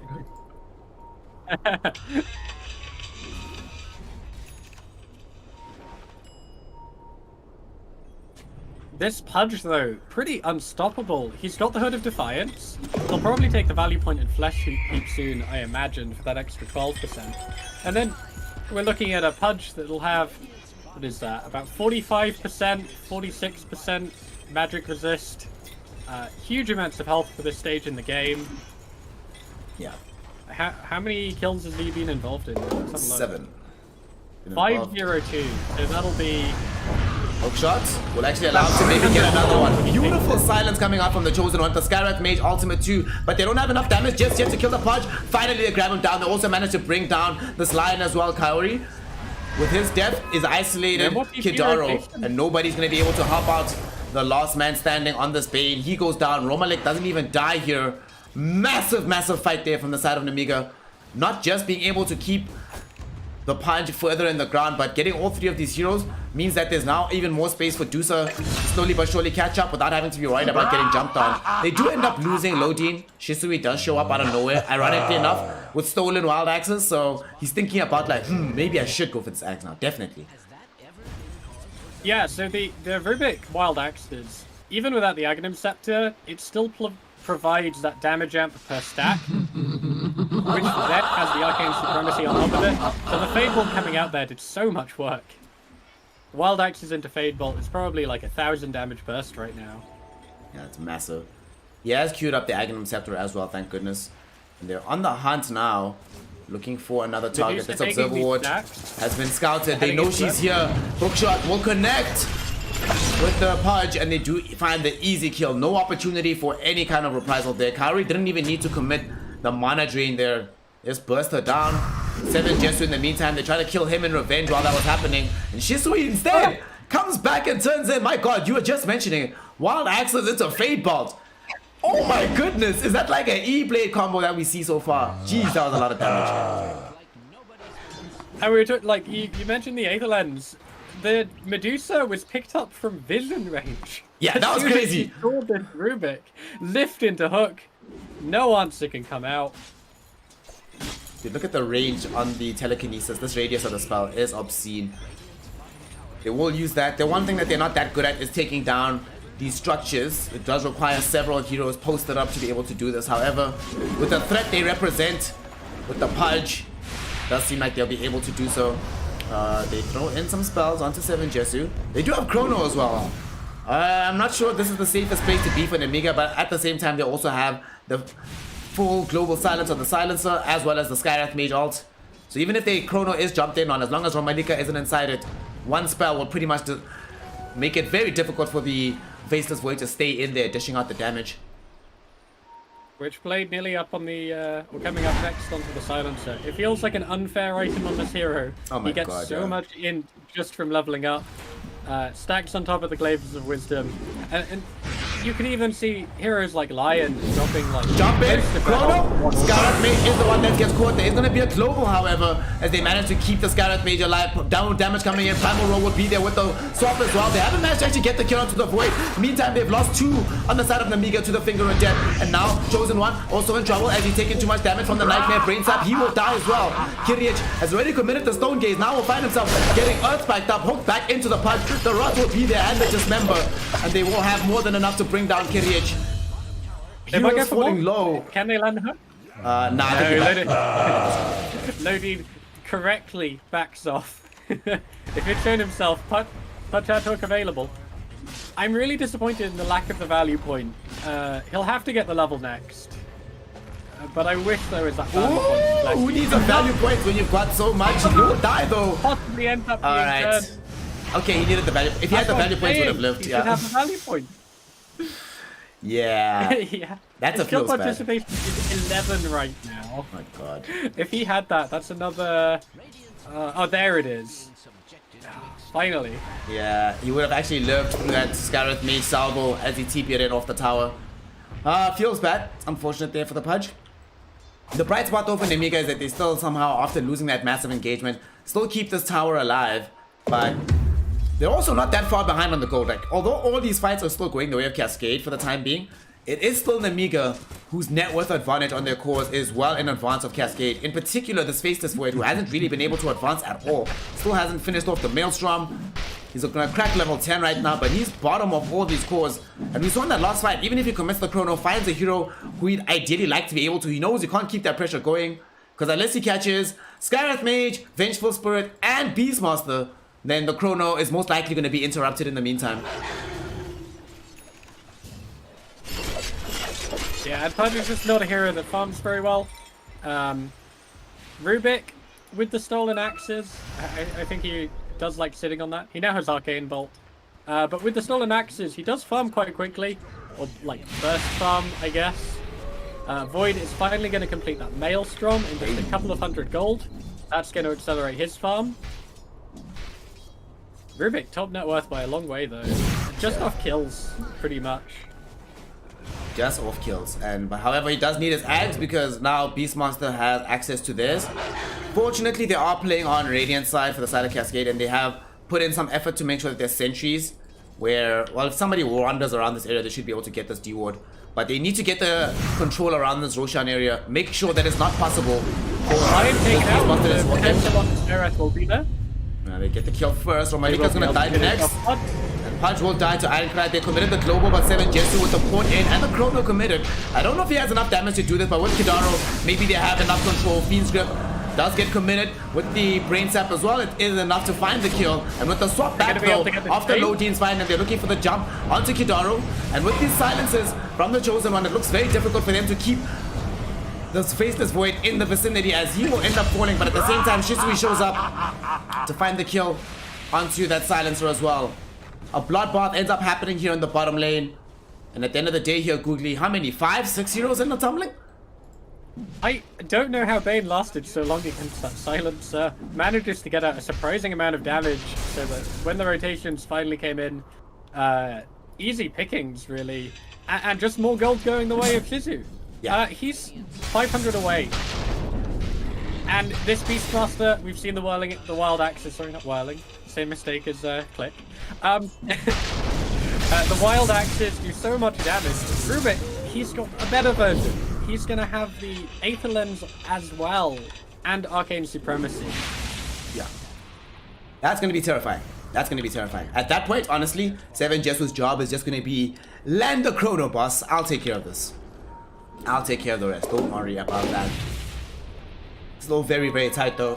Since they've gotten the Aghanim Scepter, look at this. Ironclad deciding he wants to be Rubik, as he also wants to build Aether Lens now as well. We often do see this when the Aghanims is built. For good reason. Absolutely the best choice. But yeah, Rubik's gonna have like another Aether Lens on top of that, and he's gonna end up with the damage amplification. It's 26%. I believe there's a talent that makes it better as well. Yeah, eventually at 25. That's gonna be a while. They finally do have the Aghanim Scepter, and the best case scenario is that Shisui already has the Wild Axes stolen. Kaori also has Blink Dagger, which he just finished. It is the proverbial go time. They do not have a smoke waiting on any of these heroes, but I'd be very surprised if in the next couple of seconds they don't try to make something happen on the map. Although Primal Roll will catch out the punch first. Global Silence will follow up onto him, and they drop down the Mystic Flare. Is it enough damage to kill him? Yes, it is. Swap back from Lodi to bring Kidaro into the fray as well. And he is also going to end up losing his life. One more right click was all they need to kill him, but at the same time, they found Ironclad. Shisui has been throwing out the damage, and he's still going with it. Is he going to be able to find more? The Chosen One on the high ground. Romalika, one more Axis will kill him, but they miss. Can't find the angle from Shisui. They do lose 2 heroes in exchange for 1 there, but the danger from the Rubik is now starting to show itself. Just hover this range, show the stream. I love that. This is crazy. Oh man. He can hit behind the tier 1 tower from his high ground. From the other river. Oh man. Oh man. This is awesome. Honestly, at this point, the only thing I want right now is for us to go back in time so we can find a keen optic for the man, give it to him as well. Keen optic, Aether Lens, they get the jump onto the Scarlet Mage behind the tier 1. Will they be able to find that kill? Not just yet. They do find it with Shisui. Lodine helping to shave the Kyriach Medusa. Gonna cost his own life though to these axes of Shisui. And Shisui now is the true demon. So much damage. Oh, Hook! It got Ironclad! The Primal Roar did come out. They can't close the gap just yet. With the lift to jump in, definitely 7 Jesu able to find the Chronosphere. They do lose the Pudge over this, but look at these axes flying out. One more pair will get the kill. Shisui with the godlike streak, and they're not done just yet. Do they have time dilation? They do not, but they are still looking for the time lock bash. Enkrad still alive, able to get underneath the protection of the tier 2, but 4 heroes fall again. Cascade Esports making strong use of this Aghanim Scepter. Suddenly Shisui, most dangerous hero on the map. The counter has been found. It really is a case of anything you can do, I can do better. Like, it's an intelligence hero, so the mana problems don't feel as bad. Arcane Supremacy, we've talked about. He went the Aether Lens first, so even getting that up before the Beastmaster has it. Now completed on the Beastmaster. Yeah. And now there's a blink on this Rubik as well. He just picked it up after that fight. Yep, so now he has deeper range to be able to get in on all of these engagements. And also situations like what we just saw where Ironclad was able to escape down to the low ground, that's gonna stop being possible. Shisui will be able to chase you. Also, now that we have this available, it's no longer just the side of Cascade that has to think about ensuring they have adequate control of vision around the Roshan pit. It's honestly much more Nemiga that really have to worry because these wild axes can take out this Roach very, very early. If they ever find for like 90 seconds Pudge, Rubik are off map, they need to start scouting Roach. And that's exactly what happened. They don't see Pudge, Rubik for a while. They scan Roach, they're like, yo, that's probably happening right now. Have a look at the itemization from Pudge. He's nearly got the Blade Mail. Straight after that is the Aghanim Shard. So we're going to see these roars. We're going to see these Skywrath combos. And it'll just be ruined. I can't stress enough how good this ability is. And then like 3 seconds later, you pop out, you've healed up. And Pudge can hold on to an allied hero for as long as he likes. Yeah. Yes, you're going to buy it now straight instead of getting the Blade Mail. I think part of the rationale for Blade Mail as well is that if he eats you and has Blade Mail, then the opposing team just can't quickly burst him and jump him. Unless he's the only target, it's still going to be extremely difficult. Romalika will be just posted up here with Shadow Amulet, waiting for some targets. But here it comes. It's now landed. The shot is up. The shot is up. Pudge has to save now. Yeah, like with Lifestealer, if the Pudge does go down, the allied hero just pops out on whatever health that they ended up on. But with the 6% maximum health per second, Void they're going to end up is in trouble. He's going to die in the top lane. They caught him with the Primal Roll, swapping back Kaori as well. They want the follow-up kill onto this too. Global Silence will be there as they're throwing out the damage onto the Rubik, and they will be able to find him with Chosen One. At the same time, they also got the Bane in the river. Next to fall will be the Pudge. Everybody's dead right now from Cascade. As Nemiga has turned it up, and now they're right in front of the Roshan with Wild Axes. No way they don't get the Aegis. Amazing fight. The silence, and they just ran down the Rubik during the silence duration. His Blink Dagger pickup possibly might have been better served going for a defensive item against that. I think we're going to have to see Lotus Orbs picked up on Cascade Gaming. Yule Scepters, you know, the classic. Void has gone for Manta, so he already has the counter. Rubik indeed immediately queues up the Yule Scepter as you're mentioning it. Oh my goodness, what a fight, what a chase from them. And you were talking about infinite scaling, right? So let's take a look at how the scaling has been going for the various heroes. We have 11 Flesh Heap Staffs for the Pudge, nice. But look at the Silencer. Chosen One has 26 perma agi. Hitting very, very hard on this very off-lane Silencer here. What do you think of this build, like, after the Witchblade? We've already been seeing that the Witchblade has been doing quite a lot for him in these fights, but Hurricane Pike Hex, I actually really like this build personally. Oh yeah, it's super aggressive. If he gets caught out, he won't have a defensive option. But I think they're just trying to make too many, you know, must-kill targets. They've got the defensive save from Venge, not going for the Aghanim Scepter this game, instead prioritizing the Solar Crest. See if he goes back for it. I think it's still worth it. Might go for Aghanim Shard, just to have the super strong wave of terror. He will now get Nightmare, won't be able to save. He's a little bit out of position here. Can he survive long enough to be able to get out the swap? The swap not going to be there in time there. At the very last minute it comes out. They brought down the line earlier on, though. Primal Roar now thrown out back onto this Pudge. Pudge falling very low, but will end up falling. The Aegis does get used. Kidaro's Stone Gate is going to be right in front of his face, so he has to start backing away. The damage from Anchor won't be enough to bring him down. At the same time, outside of the fight, 7 Jesu got stolen up, or stoned up. There's going to be the big silence coming in from Chosen One. They really want to try find the Faceless Void. He's inside the trees, and he's not going to be able to survive inside the trees. He will die. Kiryich wants to chase onto the high ground, does get stunned up by Kaori, so he cannot keep the chase going. They lose 2 support heroes, but good God, getting more kills onto the Silencer, onto the Medusa, and 3 heroes for the big one being the Faceless Void, who goes down yet again for the 4th time in this game. So, really questionable play there. They're fighting into high ground on the enemy side of the map into an Aegis, and Void doesn't get the Chrono out. Yeah. I'm confused as to what they were thinking. I think they were hoping to get down the first life before needing the Chrono, and then pop the Chrono down afterwards. Not sure exactly what happened, but I think the Void just ended up being chased down by the Silencer and couldn't commit to a fight anymore. I think what makes that At even least worse... get the Aegis down. It's, I guess, but given how badly that fight went, for me the big worry is that, oh, Kaori will just die again on top, meh. For me, the fact that Lodin actually popped the smoke, Lodin was here, scouts out the whole movement from Cascade, and they still decide to go take the fight afterwards. Bottom low, they get a Nightmare out onto Kiryich. This time around, they know that there is no Stone Gate. Chrono finally does come out on the 2. They want to try and bring down the Skywrath Mage first, and they will succeed in doing that. Just remember, get swapped out. Lodin will stay alive. Will they kill him? Yes, they do. Nightmare out onto Kiryich. They're holding him in position. They want to turn on him. Fiend's Grip will be there as well. There is Stone Gaze, but it's very unlikely he'll be able to use it. He does get it off at the very last second. Does get dismembered one more time though. Jesu, will he be able to get out of this fight? They get the kill first and foremost onto Kidara. They want to go for more. Jump in from Tim and Jesu. Nicely done. Back out onto the Chosen One. And they finally bring down the Silencer. Chasing Kirich.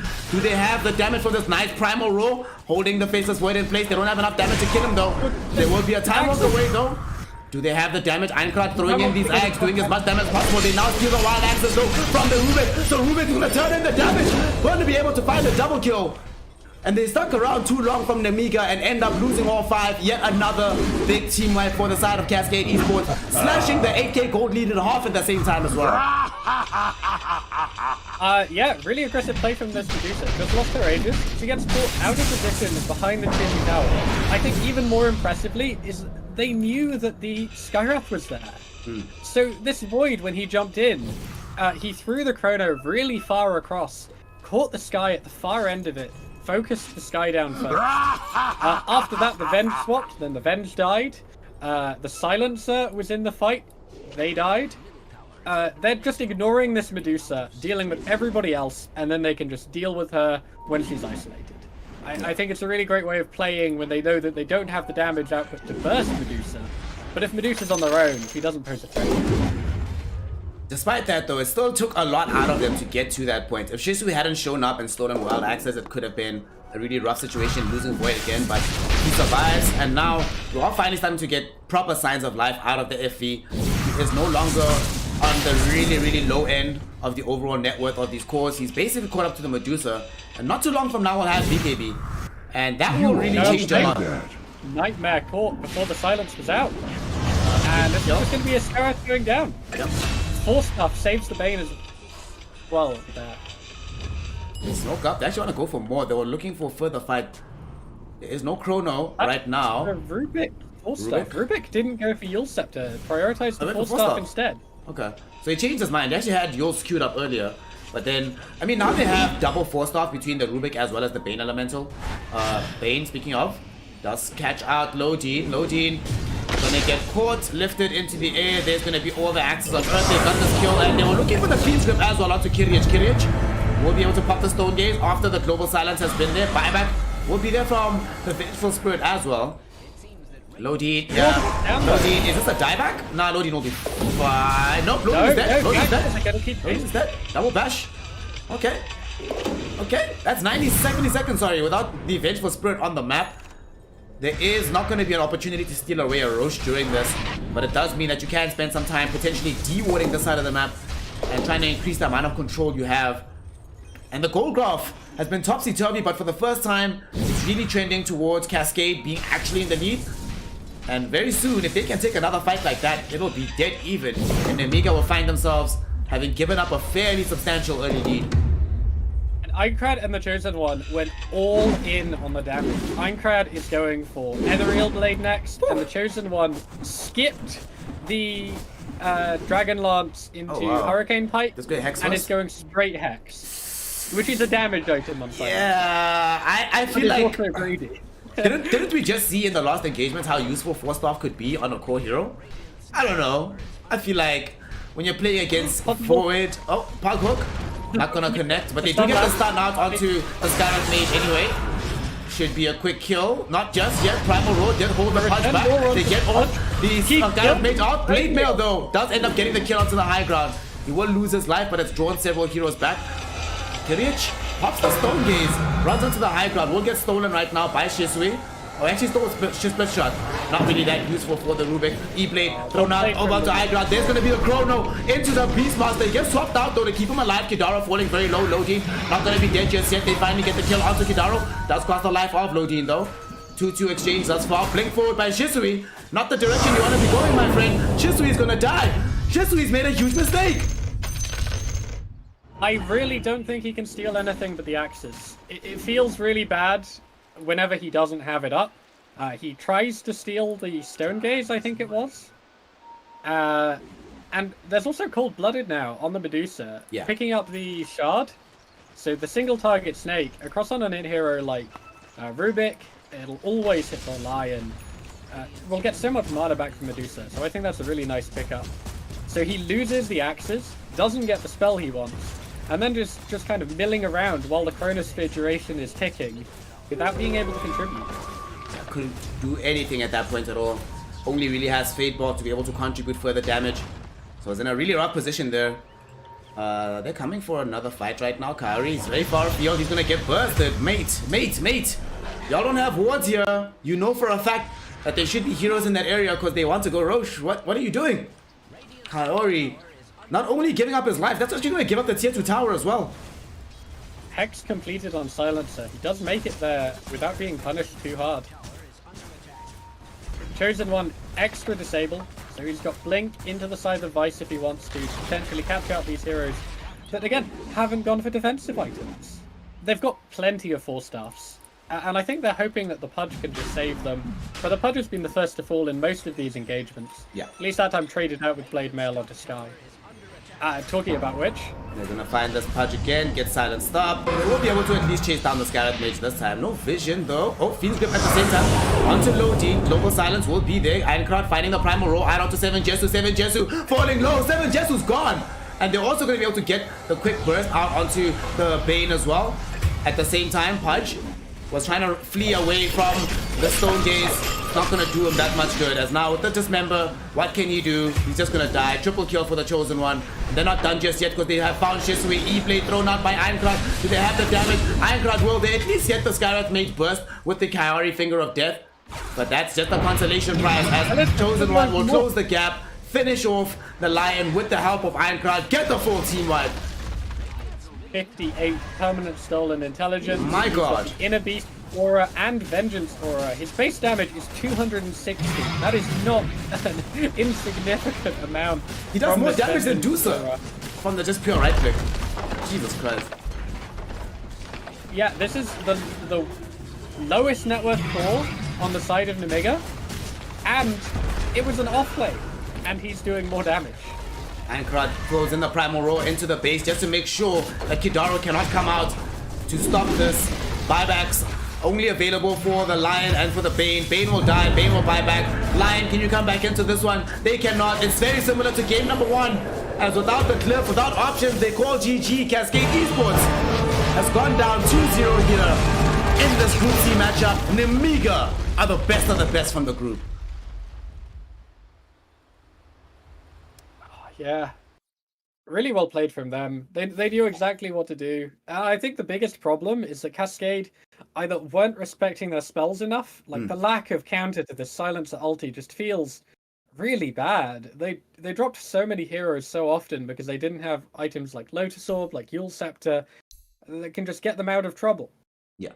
The only options they had what? BKB, Manta Style on 7 Jesu, and he's the only one. Literally nothing else would help them. And we kept seeing as well that Nemiga Gaming, they did this thing where they were realizing that, okay, if we can just hyper-focus this Pudge, he's at the forefront of every fight. He's the only hero that's prepared to actually stand and fight us. Burst him first.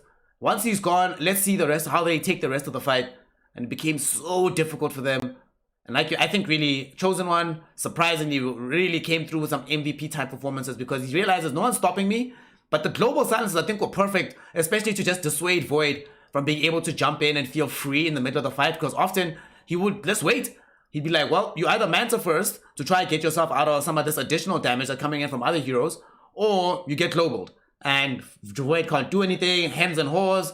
By the time he's decided what to actually do, he looks around, half his team is dead now. And it's like, great, we can't actually take the rest of this fight, can we, anymore? Felt like without the Chrono being down and Wild Axes from Rubik with the Axe flying out, really felt like these fights were impossible for Cascade Esports.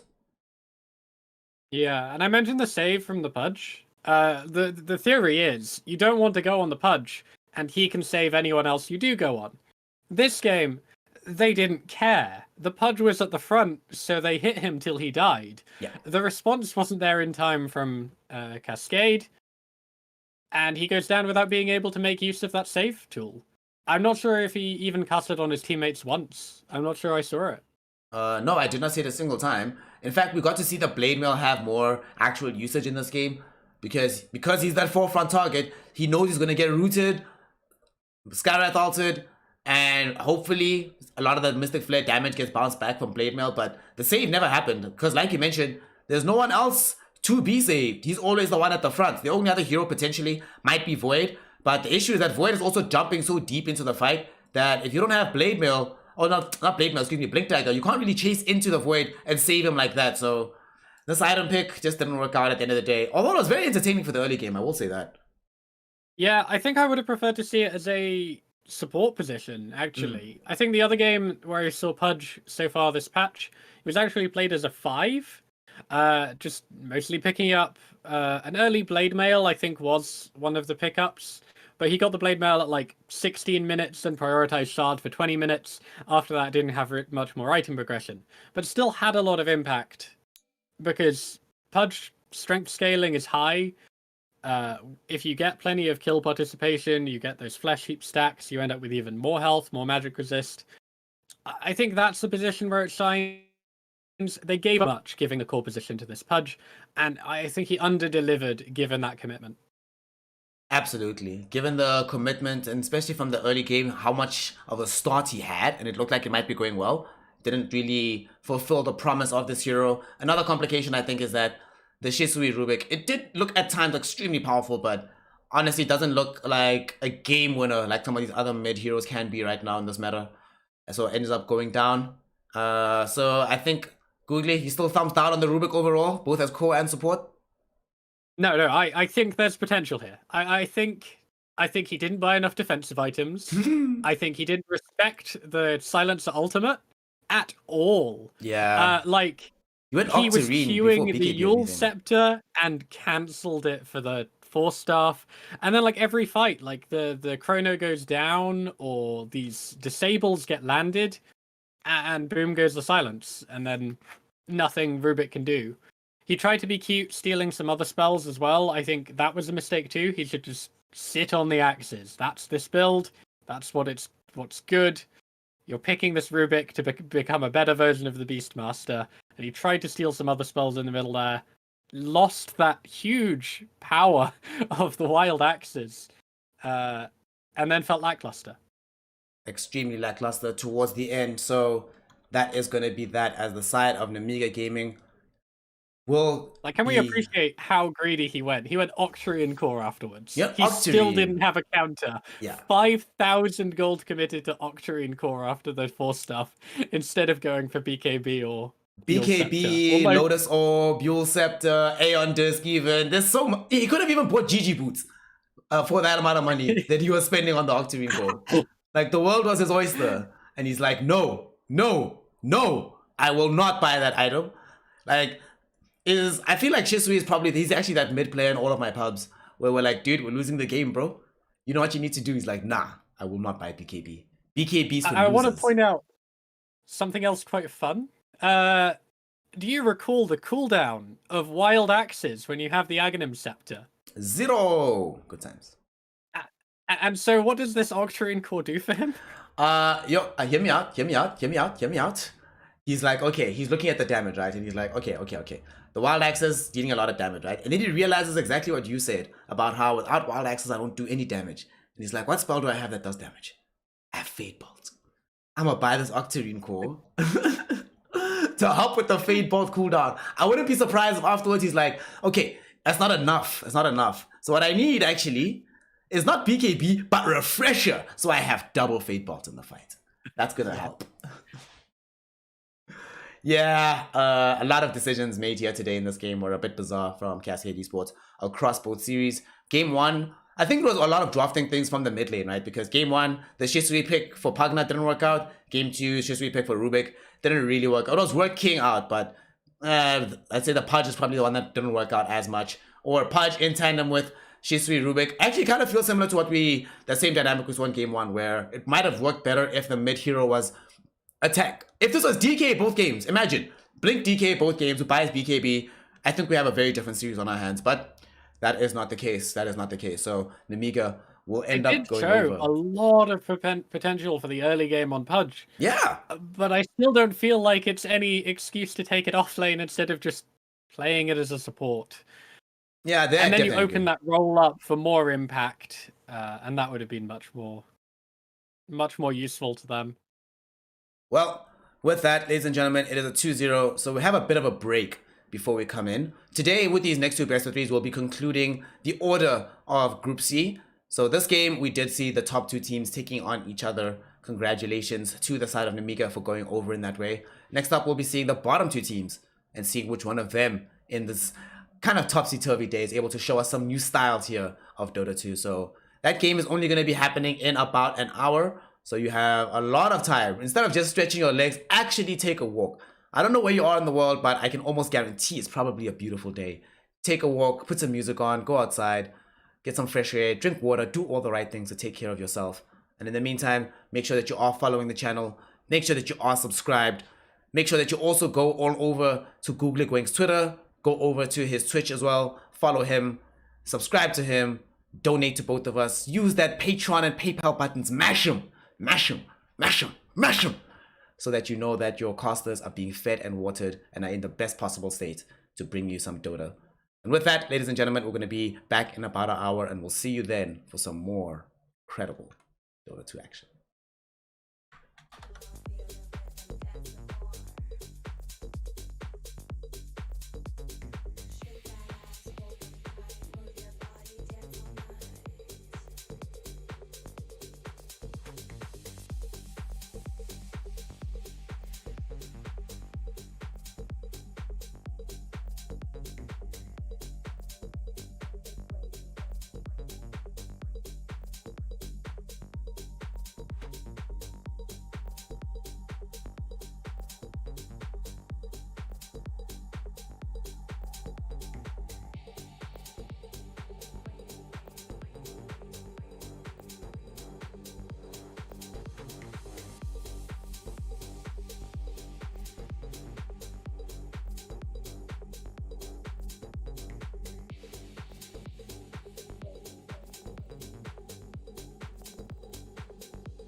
to rise from the fire.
You know it's time to rise from the fire.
Welcome, ladies, gentlemen, and my NB comrades, back here to some more Positive Fire games. And we are going to be continuing along in Group C today. We have already seen the titans of the group battle it out with Nemiga emerging on top. Now we go to the opposite direction, trying to determine who's going to be at the very bottom, as whoever loses here today between Family Team and SMARACIS Esports will walk away bottom of the group. Eliminated, feels bad, it's going to hurt. We'll see which one of these two sides is going to be able to keep, well, not necessarily their hope alive, because they're both eliminated, but their pride alive, which is honestly half of Dota 2 at this point. Thanks for joining me. I'm Sneh, your boy, but not alone, because back again, Mr. Googly Wink. What's good, fam? How you doing? Hi. Hi. Got some coffee, reinvigorated, another series. It's looking exciting already. I'm already happy. Like, so you were saying that you had a bit of a preference for one of these teams' draft already from what you're seeing. So don't you tell us about it? Tell us about the heroes. How do you feel about what we already have available from FT and SMARACIS? Oh, SMARACIS, they're really good so far. The Snapfire, they picked the Void into the Snapfire, and Snapfire kind of denies the Void somewhat. Because if you just ult down into the Void LT, he can't get the damage off himself. Mars and Snap is a strong combo by itself. Honestly, this is a great two-hero pick. Family Team are going to have to bring some damage to plant on top of the Chrono, just in case the Void does get zoned out. Absolutely. So Void is going to be a huge hero for this game. They need this hero to do very well. They also have, like, on the side of SMARACIS, tons of team fight, right, between the Mars and the Snapfire. Even in the event that they're not using the Snapfire to prevent Void from jumping in, it means that every single time they lay down an arena, if you don't have BKB, you're going to die inside of that. Unless they go for like a Vengeful Spirit to maybe save somebody with the swap out. Those are the only real options they'll have available for themselves. And this is actually pretty decent as a way to set things up, because I've always had this feeling that for me the strongest 5-3 duo in the game for a long time was Phoenix Mars. So now that you can play Snapfire Mars, it also denies the enemy team from going for the Phoenix themselves, and it doesn't leave you vulnerable to picking Phoenix and then having them pick Snapfire, and you don't have to ban the Snapfire for picking Phoenix. So I really like this. It's opening too. Yeah, they're great heroes in their own right as well, especially their laning pressure. Mars, we often see him farming like on par with enemy cores. Like it's an offlaner that you can't easily deny the farm from. He's nice and durable, he can pressure back, and especially getting like ranged creeps. That's one thing that's really important on offlaners. If they have something to secure the ranged creep kill and prevent that deny, they have a much better game. Mars with the God Slip, or even the Spear Toss if he needs it. Oh my god, it's a techies! Had to happen eventually. I'll be honest and say I'm not happy to see this, but it is what it is. What can we do? Oh well, had to happen. So how do you feel about this? This Techies pick, it's been something that hasn't been banned all that much by people, but it definitely has been a hero that people have thought about, had in mind as a potential something to come out, and now it's here. So against Void Earth Spirits, I suppose that's the idea, right? That if you are playing it into those heroes, especially the Earth Spirit, you make his movements across the map a lot more difficult to chain. But I don't know, how do you feel about this? Tell me about how you feel. 3 huge buffs to the techies this patch. Sentries, their range got nerfed, Necrobook removed, and Curry is no longer giving vision in the Roast Pit, means that dealing with those Roast Pit mines is that much harder. In addition, they have great setup.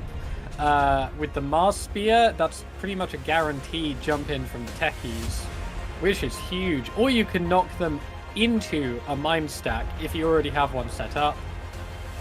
Later on, the Mars Arena is going to be an easy setup for the techies jump in. I actually really like it with this team.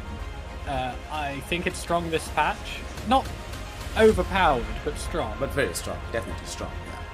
Definitely worth picking pretty much half the games that we end up seeing it emerge in. Oops, that's not supposed to be happening. So, Warlock. Warlock the game now. I watched the other day, where this Warlock went Shard and Holy Locket, and had an area of effect 95 health per second. 95? Okay. 70 with the Talon, 35% bonus with the Holy Locket, 450 radius, so gigantic radius, Yeah. when you get that guard up, and it provides a 10% movement speed boost. It was pretty game-changing, to be honest. I hope we see it. Whether or not we'll see it, I'm not sure we'll see it though. But I do think, wasn't there also that one game of Leshrak with the Warlock as well? I'm pretty sure I saw one of those games, like with Leshrak on this thing. Either way, it does mean that there are options for team fight. It also gives them a bit more push, and I really like having any kind of 5 position hero that pretty much by itself can sort of solo stop a fight. So he can just get involved. As soon as he shows up, it's like, yeah, okay, do I really want to drop Arena down if I know that they can easily turn this around using the young chaotic offering? Probably not, so I'm gonna just let this one go. If that is the case, if that is the direction they're going to be running this, I would be very, very happy overall, personally.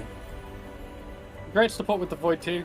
Void strong against burst in lane, not very good against sustained harassment.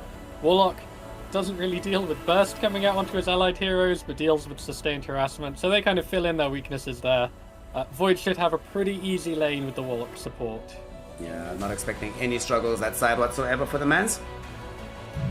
Unless he gets jumped on by techies. You know, if that happens, it is what it is. If you get jumped by techies, you get jumped by techies. What can a man do? You just have to accept that sometimes life sucks. Lol.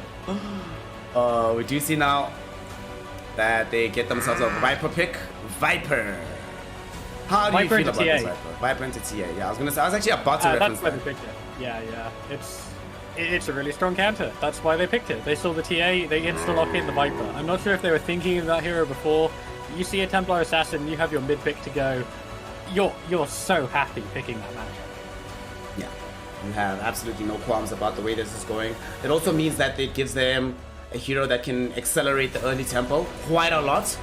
I mean, when you're playing with this Mars as well, you always like to have a mid hero who's also able to keep up with you when you're moving around the map, just bursting people down. I would like to see who goes into the safe lane though, because it does feel like they'll need a bit more cover for as the game goes, given that this Viper deals very well with the TA, as you just mentioned.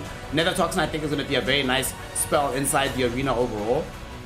So whatever hero they buy or pick up last year, it has to be some BKB core that will be able to fight into Viper, but also has decent matchup into Void for the late game. Wraith King still in the pool? No, banned out. Okay, Wraith King is great against the Void because you only get 1 chrono, he gets 2 lives. Decent into the Viper as well. But yeah, banned out, so that's a nice ban from them. I'm not sure what they'll be picking now. I was going to say, like, that would be my go-to hero for SMARACIS right now, but... And an Underlord offlane. Okay, so they could go for something like the Ursa, but that's not great into the Viper because of the break. No. Troll Warlord is still in the pool. The Root is really strong against both the Underlord and the Void. And Juggernaut is big. Okay. That's the other one I was going to say that like is decent, because you want also a way to get out of Pit of Malice and have this big spell that they didn't have a big spell before this outside of the arena, just outside a team fight, but now they at least have this Omni Slash that threatens to kill a hero no matter what, as soon as he gets farm. And it's not the best matchup versus Faceless Void, but you're at the very least a hero that builds into agi items, you get decent armor. So it's not the easiest thing in the world for Void to just bash you down. Your strength gain is not the worst in the world. You often buy SNY anyway, so you stay somewhat tanky. I don't know though if I think this is the best overall hero they could have gotten for the end of the draft. I really like that troll that you mentioned, but on the bright side, having Jug does also mean you don't have to buy BKB in this game, right? Yeah, the fights are mostly down to whether he gets the ulti off before he gets chronoed, I think. Yeah. Juggernaut is one of the heroes that's really good versus Void in that you only need to get that one spell off and your teamfight contribution is already so high. So as long as you can open the fight with the ulti, he'll probably get the Swift Slash as well. That'll give him a bit more mobility to get into the fight. The range of it is much longer than Omni Slash. And as long as he gets that out, he'll have some impact. He'll probably take out a hero. And then even if he gets caught by the Faceless Void afterwards, hopefully the teamfight's already swinging their way. Meanwhile, if he gets jumped on, he's getting jumped on, and that's problematic. He has that Black King bar to save him against most of their jump. The Earth Spirit roll in you can see coming, so you can spin. Underlord only has roots. And the Viper, you can't deal with the slow from the ultimate, but it doesn't disable you otherwise, so Spin TP will still get you out. So they only really have the Rock and the Chrono. That's going to be the only tools to deal with Juggernaut while he's spinning. Does mean that there are opportunities then available for the Juggernaut to really try to turn this game around. And not necessarily turn the game around, but be very far ahead. Wow, wow, beyond techies. Jeez. Beyond master rank techies. So are you scared? Are you scared now that you've seen that? Just have a seat right over there. Oh, I love the techies trick myself. I'm that kind of scum. But there's the tips coming out. They have to. They have to. Half the techies game is a confidence game. So you gotta be able to make sure you tilt the techie as fast as possible, and the enemy tilting has to happen quickly too. To my fields, to my fields. You know, I feel really bad for the admins of the tournament sometimes because they always ask question marks at the beginning of Dota 2 games. It's like, yeah, this is just, it's part of the rule sets, you know? Honestly, I feel like people are cheating if they just start the game and start playing. But of course, for a little bit to figure things out. So, one big thing I do think that you were mentioning that they do only have these major teamfight spells to deal with the Juggernaut. So that does mean that Ghost will have to have the best possible game on this Faceless Void. There is no way that he can go slowly. So is this going to be, in the previous game, what did we see as the build? We had Mask of Madness, Manta, in the successful game at the very least. So what do you think is going to be the build here? I still think he's going to prioritize farming items. I want to say there's not much he can go for that immediately solves all of his problems. He's just going to eventually have to get to that kind of raid boss void where one Chrono is 3 dead heroes. He's got a bit of leeway provided to him. Underlord, amazing tower defense. No one likes fighting into Warlock. If you're pushing pushing into towers, no one likes that. So I think they've got some decent ways of getting space for the Void if he does go for the more greedier build-up of, you know, Maelstrom or Battle Fury into farming. Just have a seat right over there. Just have a seat right over there. So I think that's what we'll do. I think he'll go for a farm. Alrighty, we're at an unpause right now. Also, another thing to mention is going to be their team fight on the side of Family Team. Fatal Bonds Magnetize. Woo! That's going to be fun with the Firestorm on top of that. It's going to be a good time. Everybody except for the Jug. Jug's just going to spin and be like, hey, I'll check out later. Falling into place. Here's your prediction.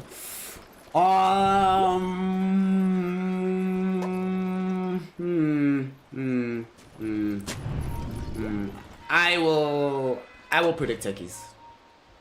Yeah, I was thinking that too. Yeah. Master techies, you've got the Snapfire, Mars, we were mentioning that synergy beforehand. And then you've got the techies on top of it. Yeah. Like, I don't think they have enough answers on the team of Family. No, I don't think so as well. Given what they have to bring to the table against the techies, often what we'll see as a way to deal with this hero is you just have these, like, it would have been a different story if they were the ones playing with the TA Mars. Then I'm like, alright, cool. By the time techies is like level 10, the game's almost over. That's a game-winning situation for yourself, but the Family Team lineup will need time. And the thing is, they also really struggle to go up to high ground. And I don't see how they go up the high ground versus techies in this game. It's just going to be so difficult. Between techies and the Snapfire, just feels so hard to siege. Like, they're going to try to take a fight here for the first bounty. Jump in from the techies. Nice silence already onto the Faceless Void. Do they have enough damage to kill him? He does. Woo! Just in time. Just in time. He's running straight to lane though. I mean, he's on half health. His region's going to be burnt. Just have a seat right over there. Let the smart people work. They do secure 2 bounty runes either way, but like early region loss onto this Void. He could have headed back to base and teleport in, but I guess then if he ever gets picked off within the next like 2 minutes, he'll have to do the sad walk to lane. Yeah, which is definitely not worth it. On the bright side, he did only use one of the tangos here. He is waiting, trying to trigger off the next blast off. Does find the silence, but there's no positioning there from Kuropatable to find the God's Rebuke, so it'll just be for harass purposes here. Look towards middle. It's going to be an interesting matchup, having the Templar Assassin of Raze versus Manic. This is the reason they picked this Viper, is to help deal with this TA hero, so it's going to be Manic's responsibility to make sure that that is going to be the case here. Yeah, it's sad the whole time through, because the nether toxin removes side blades, so you become a melee hero for the duration you're standing in that. Until you get the BKB up on TA, it's sad. Eventually you'll have Blink Dagger. That does help, even though nether toxin does damage. If you have the shield, you don't take that. Blink isn't cancelled, you can reposition. Yeah. So Blink Dagger is a bit of a counter to the nether toxin. But it's a problem, and all of this tick damage is going to take away that shield every time. My major concern is about this laning phase for the TA. She's going to have to pull out all the stops in order to be able to come away with a decent lane, but it is so difficult with the poison attack, continually making sure that the refraction is not a real feature of this lane. So Manic, I'm expecting to see him very far ahead on the overall CS here in the mid lane. Bottom, we see Fire Snap Cookie thrown out. They want to maybe get damage onto Fortnite Man with the spin. Can they find the kill? Couple of more right clicks. Stone back. Will he get it? Got him. Got him. Oh, got him. Good. Got him. God. That's Meanwhile, perfect. the top lane, there's another bit of a threat happening. Oh, it looks like he's jumped away. Yeah, they're gonna go in for the blast. Oh, He another does have the pin. spear The of- suicide. Yeah. Techi's just happy to deny himself there. Repetible. Doesn't wanna. If he had Project back online, maybe he thinks about that play, but I think that was mostly about just denying Yond, allowing him to get back to base. Yeah, Repetible just tips him. He's like, dude, I know what's up. Just come back. It's all good. This killed bottom though. About the the supports wanting to suicide. Techies is a hero with a built-in suicide. Oh my god. He gets that free teleport, he gets full health and mana, and look, he's back. He places some mines. I will say they should If probably he has change that teleport, mechanic. he'll do it again. They should make it that if you die of a suicide or a deny, that you don't get the TP scroll. You actually have to be killed, because otherwise, yeah, this game, I'm pretty sure we're gonna see Yond with the bajillion TP scrolls at some point. Oh, he'll teleport back in every single time. It's just, he gets them for free, so... Disgusting. Previously on Techies, you had to spend, what, 70 gold every single time you died to get back to lane quickly. Now you don't have to pay anything. Now it's Another little attempt happening at bottom, but it looks like they'll spook them away with the Firestorm. Firestorm gonna be enough this time around to get them to zone back. No Pit of Malice picked up just yet for the Abyssal Underlord. He knows it's kind of pointless because if he needs to use the Pit of Malice, then it's probably too late as Juggle at least spinning on top of your face at that point.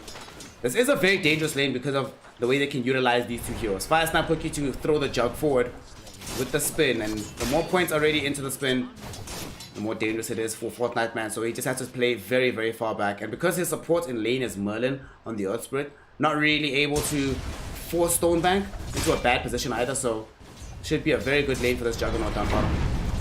Batyrion's still in place after a whole minute, so picked up by the What? Snapfire, stolen away from Dire. Okay. They forgot the rune timings for every 3 minutes. Correctly identified that Merlin had never left lane to go and fetch it, neither had their mid on Manic. So they were like, well, they might punish him with the kill though. With the roll, Pit of Malice does get used. Fire Snap Cookie. Maybe a deny? Oh, it doesn't even need the deny. The Firestorm was there. Rolling Boulder only available in 7 seconds, so they were not going to be able to chase him. And that's actually huge because they also got the pit out. Cauliflower Assassin dying in mid. It was going to happen sooner or later. It's just too much of a counter to deal with. But the strike available now for Viper wasn't even used. Yeah. Rolling Boulder bottom, those going back almost died. The Boulder smash will be there. Merlin, had he connected with the Boulder or the roll there, they probably would have been able to find the early kill. But now Stonebank will get back to behind the tower. Does have a healing ward ready as well. So this will be nice to put him back in a better position down here in the bottom lane.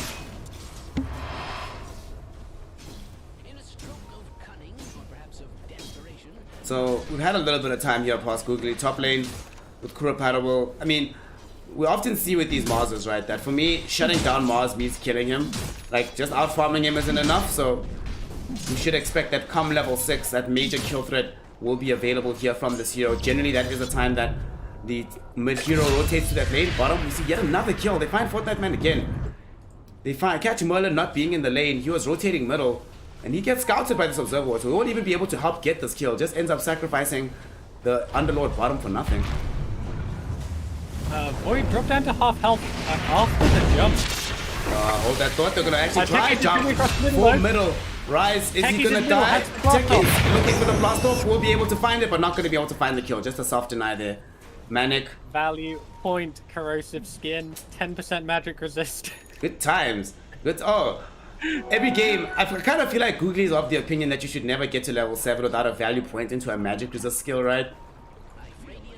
There's just so many great value points in Dota, and people like, nah, I want like 40 more damage. It's like, no, please, stop. Like, he could have taken the extra point in Nether Toxin, but yeah, 20 more DPS. Top lane, they're gonna go for Reparable. They should be able to find that kill. Ghost. Just quickly picks him off. Nice movement there from Merlin. It looks like he's actually just completely abandoned Fortnite, man. He's like, hey dog, sorry buddy, game, it just sucks to be you, but I have other things to do right now.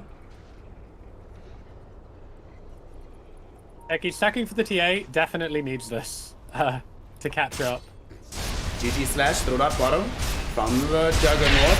Will they try to go for this further kill? They don't have enough mana for the spin, however, so he's actually going to live. Fire Snap Cookie, though, helps him out, but Stonebank might still die towards the tier 1 tower. And indeed, that will be the case. No tip from Fortnite, man, but he's still happy with this. Yeah, Gold goes across onto the Underlord, but it doesn't get any EXP. So at least they keep that. How are they doing? Is that worth, though, in this situation? I kind of feel like I would rather be having my Juggernaut just high performing. I mean, experience will be great, but he has a lot to do versus the Faceless Void for a large majority of this game, so...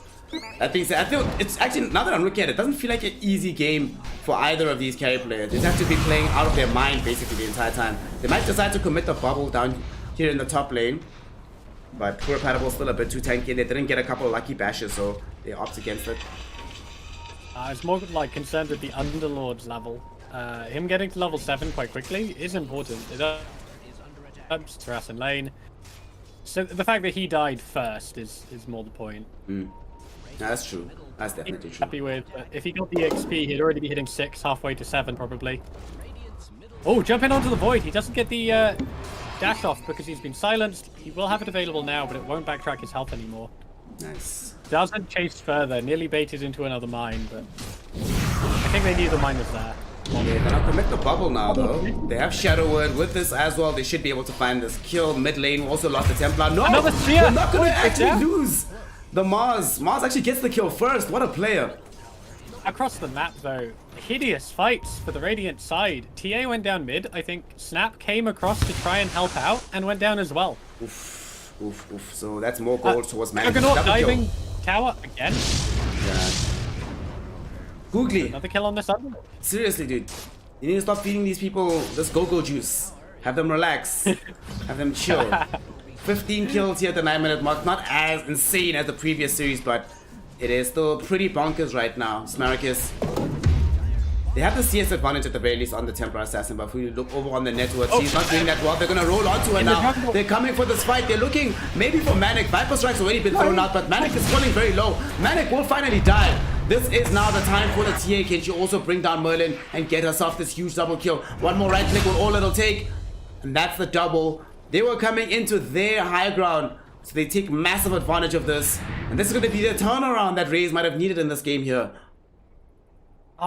Snap died first, and you never like to say it, but I think TA is glad for that. Yes, because definitely. That was 446 gold and solo EXP going onto this TA.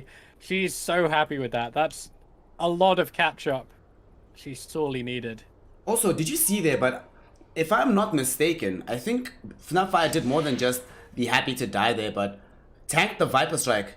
The Viper Strike, I think, went towards the Snapfire instead of the TA, so TA got to keep Refraction going for a lot longer in that fight.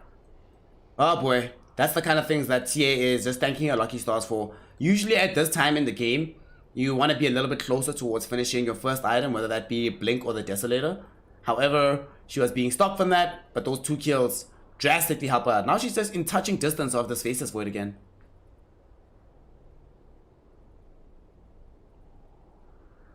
she's got those stacks made by techies as well, so she'll be able to farm that soon.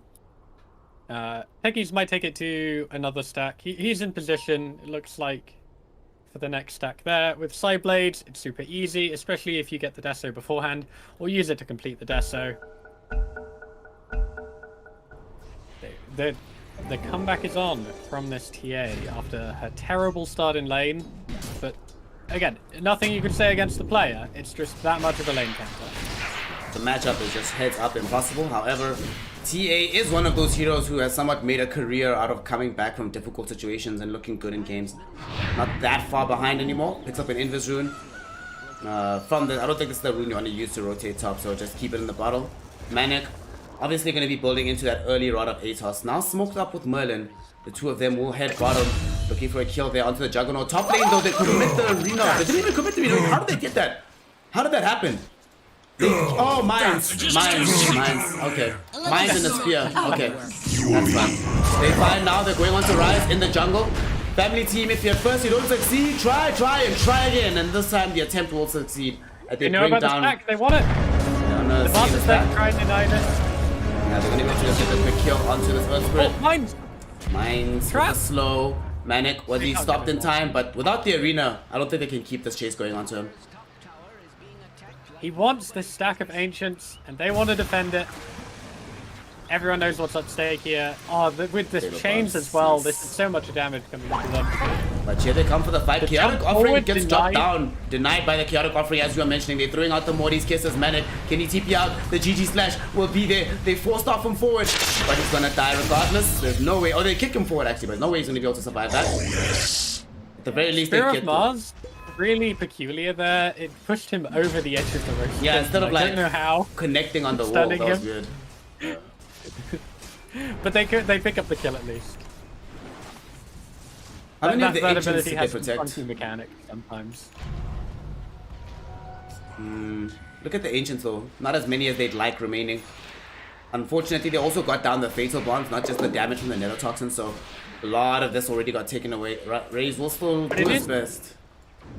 Two deaths in a row onto the Viper though was effectively the trade.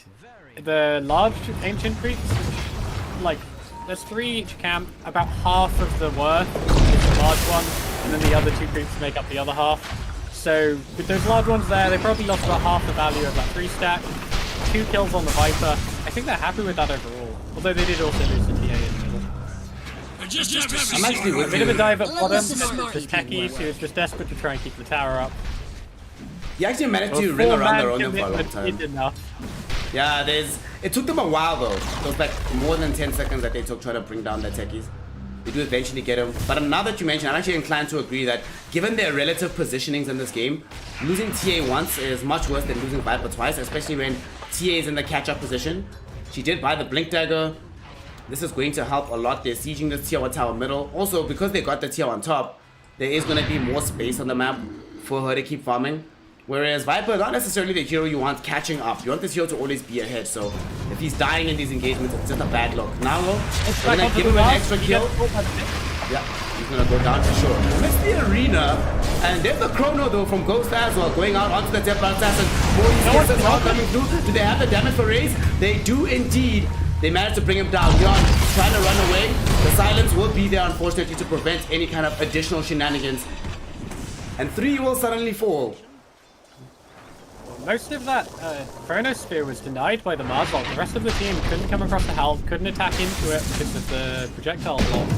But it doesn't end up mattering. They have the follow-up eventually. The Mars Arena falls at pretty much the same time as the Chrono, and then they run them down.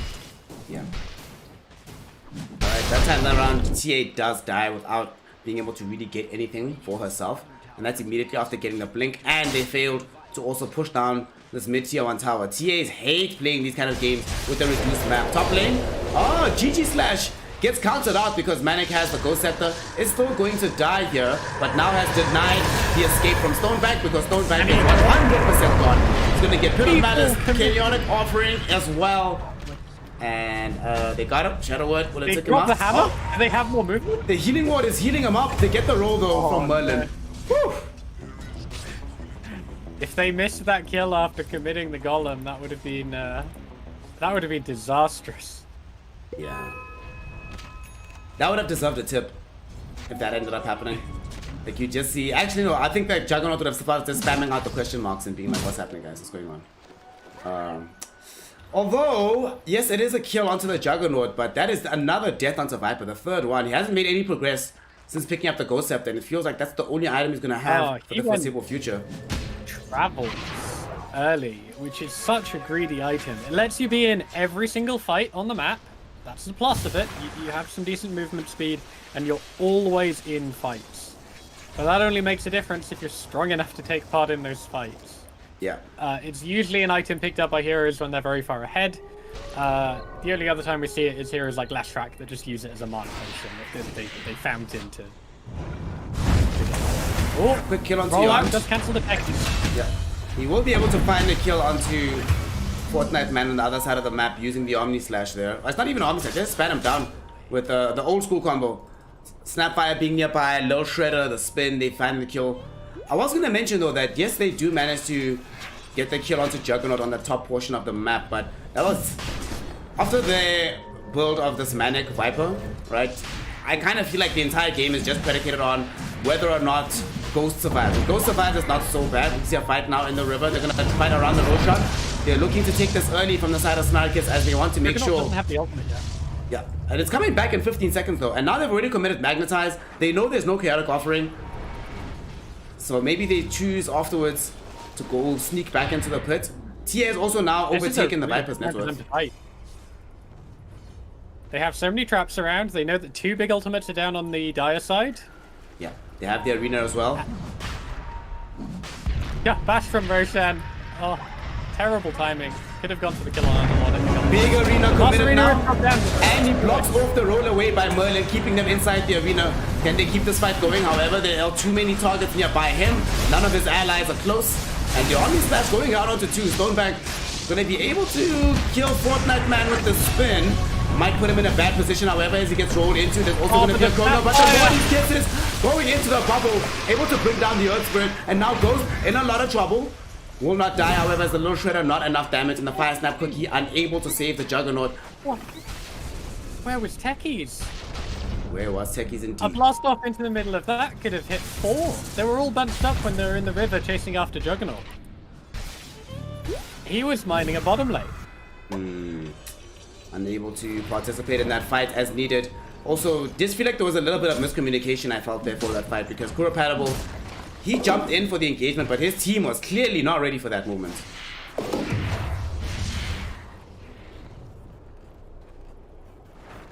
They still have traps inside the Roshan pit. They still have some control around the area, but now they're the ones that have also committed some spells.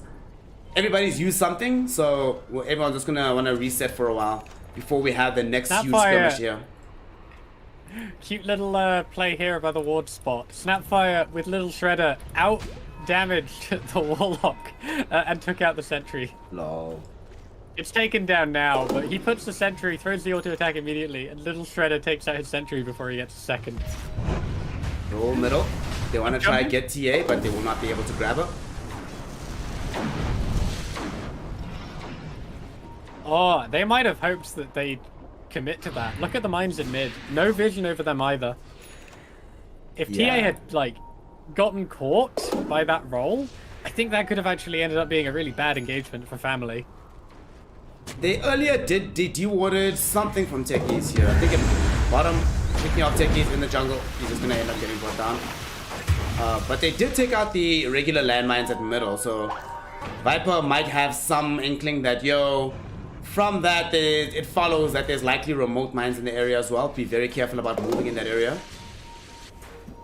Right now, they're just happy to have Techies off the map, so they know he's not warding the Roshan pit.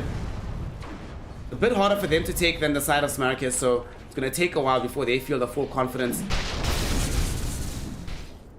There's Maelstrom, BKB into Mjolnir. The build up on the Void. So he did prioritize that farming item first on the Maelstrom, then goes back for the BKB immediately. Yeah. So, finally, someone not being greedy. A carry player buying BKB? Oh. What? What are you jumped. talking about? He gets But jumped. here's... Okay, you were saying? He just got deleted. He was high ground.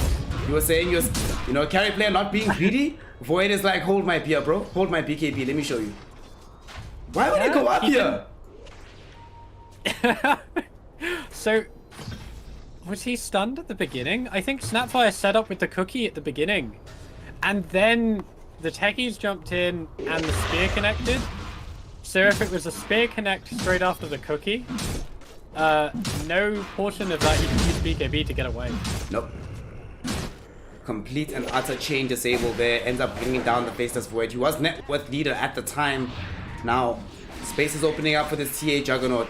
And TA, she has Blink, she has Deso. She's back in, man. It's almost like the mid lane never happened. Everything's fine. Everything's fine. She wants BKB next. So, some uncharacteristic amounts of safety coming in from these two squads. Can't help but wondering if they showed this degree of safety yesterday. It might not be in the lower division, unfortunately, or eliminated. Play up towards top. Juggernaut might get caught out here. He's gonna get Chrono. Stand back! Nope. Avoid the Chrono! He can spin TP now safely unless they've got the Warlock ult. They do have Warlock ult. Just to prevent this. Is he going to spend it? I think they're waiting to see if he teleports. Yes, but support is coming in. The ultimate is GG cast. slash. Void. Thrown out onto everybody. Going down.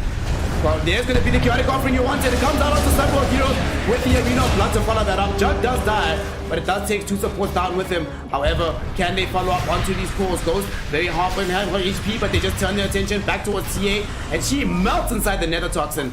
Dark trying to run away. Fire Snap Cookie not going to help him out, because one more right click from Fortnite, man, still gets you the double kill. Repatible will survive on the other side. It's a 3 for 2 though. And that's after they missed with the initiation of the missed Chronosphere, and they still end up being able to take a decent fight. Yeah, Juggernaut has the Manta and Phase Boots and a casual Windlace. There's a lot of movement speed. I'm surprised he couldn't run his way out of that. Yeah. His base movement speed is 399, and then he has the Phase Boots on top. That's actually quite shocking. I was expecting after the whip that he could just run away.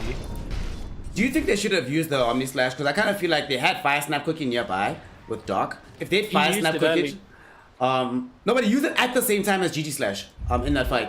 So he GG Slashed out everybody, but then it kind of repositions him at a very awkward place on the other side of the fight, rather than being better far forward. Hell, even if he just tried to spin and run, because he already committed the spin, ran forward. It's a bit of an awkward engagement. They still find themselves first inside the Roshan pit, and Family Team hasn't been able to scout this out just yet. And between the little Shredder and this Deso, this Roshan's gone, fam. My god, look at this. Minus 19, minus 31. Oh my god. They brought Roshan from 20 down to minus 10. Oh my gosh. I'm more concerned about the fact that they killed Roshan less than 10 seconds there. And we're not even 25 minutes into the game. First Aegis of the day will go into the waiting arms of the TA. She's also not too far away from having BKB. The next fight seems quite scary when she no longer has to worry about Nether Toxin. So we saw the impact in that fight, but the next one, it probably will not be a factor, which makes Rise a lot scarier again in these engagements. Another jump onto the Juggernaut. He's pulled out at this top lane again. I don't know why he isn't just using his Manta style. He's been silenced for a long time here. Finally gets away. The rock isn't up. He could have spun away here. The bash is there from Chrono. Darcer and Void eventually. Cookie! No! Again! Fire Snap Cookie just jointed by the Omni Slash. Stonebank has gotten himself killed. Again! Oh my god. Doc is pissed right now. I want to point something out. He was farming this wave top, but this is a melee hero with Manta. It's a 30-second cooldown. You can just use your Manta, and you run off and take some safe effect, and the Manta will farm.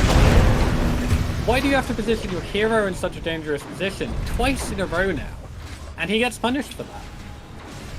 For me, it's not just... You could argue he wants to save his Manta to deal with the silence coming out from Earth Spirit, but he didn't even immediately use that. It lost a lot of health to Viper before he even got the spin. And to make matters worse, every time that they attempt to save him, as the saving spell is coming, he turns aggressively. And he turns aggressively onto the Faceless Void, despite knowing for a fact that there's a 0% chance Void dies to a GG Slash at this stage of the game without any additional lockdown. He will just time walk away every single time. And now not only have you twice in a row put your team in a situation where they have to play without you, gotten them killed, now also you're giving away one lane, excuse me, of tier 2 towers as well. This sucks. This sucks, and it was completely preventable if Juggernaut just farmed elsewhere. And ruined some of the window that they got from the Aegis. which may be Yeah. taken away now. Looks like it will. Gonna go down, but there's a huge arena to not follow in a this up, good and here comes position. the Morty's Kisses to try follow this up. There's gonna be a chrono drop down directly onto the TA with another toxin on a day killer. Morty's Kisses from Dark seem to have had literally zero impact in that engagement. Warlock cancelled. Oh, did he cancel it? Okay. Warlock dropped the rock. Yeah. Chaotic Golem. No hesitation. As soon as Morty's Kisses started, dropped it down and cancelled it after only like 2 flew out. High ground now. DC. Great play from Ilya. Yep. Let this golem. Now besieging high ground. This is From a really that right, roast- dude. Yeah. After the Roshan take, I was expecting SMARACIS to be in a better position here. But like 2 deaths on Juggernaut in a row, followed by that, you know, Aegis being wasted on Templar. I should have just given up that tier 2. Can they steer people away from Dark the... Grip? Can they stop them from taking the racks before they escape? Yes, they can. Woo! Good times. 30 HP left on the racks, but you still win. It heals. Malirax heals. They'll get something back at least. They tried Okay. to spear people away from the Dark Rift, but the timing was off. Yeah, it just didn't really feel right to be able to land it but out that great. way. Mars though getting Yes, attacked. staying in Taking a full lot of damage in the mid lane. Is inside the arena. You will end up losing his life. Unfortunately, they cannot get any counter play off of this. They're looking for it. Bit of Malice connects onto 2, however. Now suddenly Rise. Get caught inside the rod of Atos as well. Fire Snap quickly will keep him a little bit safer. This Underlord is doing everything right too. Look at that. Mech into Pipe of Insight. Not sure I agree with the face boots over the build up into GG boots, but... And Warlock. Have you seen Warlock's item? I saw this Midas, yeah. I saw the Midas a bit earlier. Roll. They find Dark and just kill him. But Ilya knows that his prime priority, I think the Midas is mostly just about experience. Get as much experience as possible. Also sitting with this keen optic. Can sit very far back. As you mentioned, if he's utilizing Kyoric offering to just cancel out the crucial key spells, he'll always feel very, very good. His counter initiator has been amazing. I didn't see him use it to cancel out the Morty's Kiss at that time, but for the most part, Mars has struggled to get off really good ultimates because he knows there've been like 2 drops on him and he's like, oh, this sucks, I can't keep doing this. Now they're coming back, they're gonna finish this off. With no Snapfire being online, easy way to bring down the Srax, yep. They've got tier 2s, so they can't immediately go for another lane. It's interesting to see that the techies didn't have, like, you know, a minefield of death there. Uh-oh. That's Jug, an old Jug. Was committed trying to break to the push out teleport. in the mid lane. They cancel out his TP. They're not even going to need to commit the ultimate from the Chronosphere. But they find him farming. He was trying to force out this tier 2 tower while they were taking the tier 3. And he doesn't escape in time. He stopped over for some more CS on the Ancients. Instead of just spin TPing away instantly, and he ends up getting punished yet I think again that's here. like Googie. 8 mines. There's 8 mines mid. If these guys walk up into it. They go caught by 1 stack. Will be over another. They did wait for the void. Oh, that's If they'd waited a second longer, they could have caught void there, and that would have been game changing. I don't know, fam. I'm not sure if Void dies there. They didn't have anymore. the vision of the void there. Yeah. The void was out of vision. They saw 2 and took their chance. But I'm just thinking that even then, like, I'm still not sure they actually 100-0 the Void, because he was nearby the Underlord, so they still had this pipe nearby. Yeah, I don't know. It would have been nice though. It would have been better for them. It would have at least forced Ghost to jump back. Regrettably, it ends up not happening, and like you mentioned, that was the huge stack of mines that they had available, so it has been taken away. Yond. Yeah, I think it was 8 mines I counted, so that was like nearly 5,000 damage. The void would die, even next to the Underlord. Unfortunately, it ends up not happening. Jumps away middle as well, away from the Arena of Blood before it can trap him in. Really good beginning of this game right now. And though this TA has been able to recover in terms of the net worth, her impact in this game still has yet to be felt. Regrettably, Juggernaut, farm with your Manta! Oh no! did he get caught with Farm Chrono with your again? Manta! What happened? Tell us what happened. Tell us what happened. He was farming the lane. They don't have vision of the high ground right next to the lane. He had Mantra available and could have been safely farming with the Mantra illusions, or he backs off to safety. And he gets just jumped in on by this Void. Yeah. Really is one of these games. Lot of ATOS now thrown forward onto Dark. Oh, there's a He bit of a is trap. in a little bit of trouble. Not The the trap one. not enough. There is maybe a jump from Yon to find the silence out onto Merlin, prevent him from escaping the base. Alright. Something. It's something. It's not great, but it's something. This is beyond. The techies. Hasn't worked out. He was absent for some crucial fights, though. Even him just casting Blast Off. You know those times when the Juggernaut, getting caught out, turned with the Omni Slash? They had Blast Off at the same time. If Blast Off was like landing on that pack of 4 heroes while the Omni Slash was going, maybe it turns the fight. But he's always been somewhere else setting up. He's never been like part of these team fights. And that's so much of the core strength of this hero now. Yeah. It's no longer just about being able to make the map seemingly unplayable for the opponent, but you have to make the map playable, make the fights look good for your team. I mean, that you mentioned it about the opportunities for him to show up with Blast Off. There was a point in time pre-BKB on Ghost they could have died with, I think it was the first time that they were looking for that jug kill. If there was a Blast Off, it was around the river that fight. Then suddenly things look different, but we're well past that point at this stage of the game. And now with Ghost also having the Manta style, BKB, fairly beefy outside of just having Time Walk in and of itself, and still has access to magic immunity as well.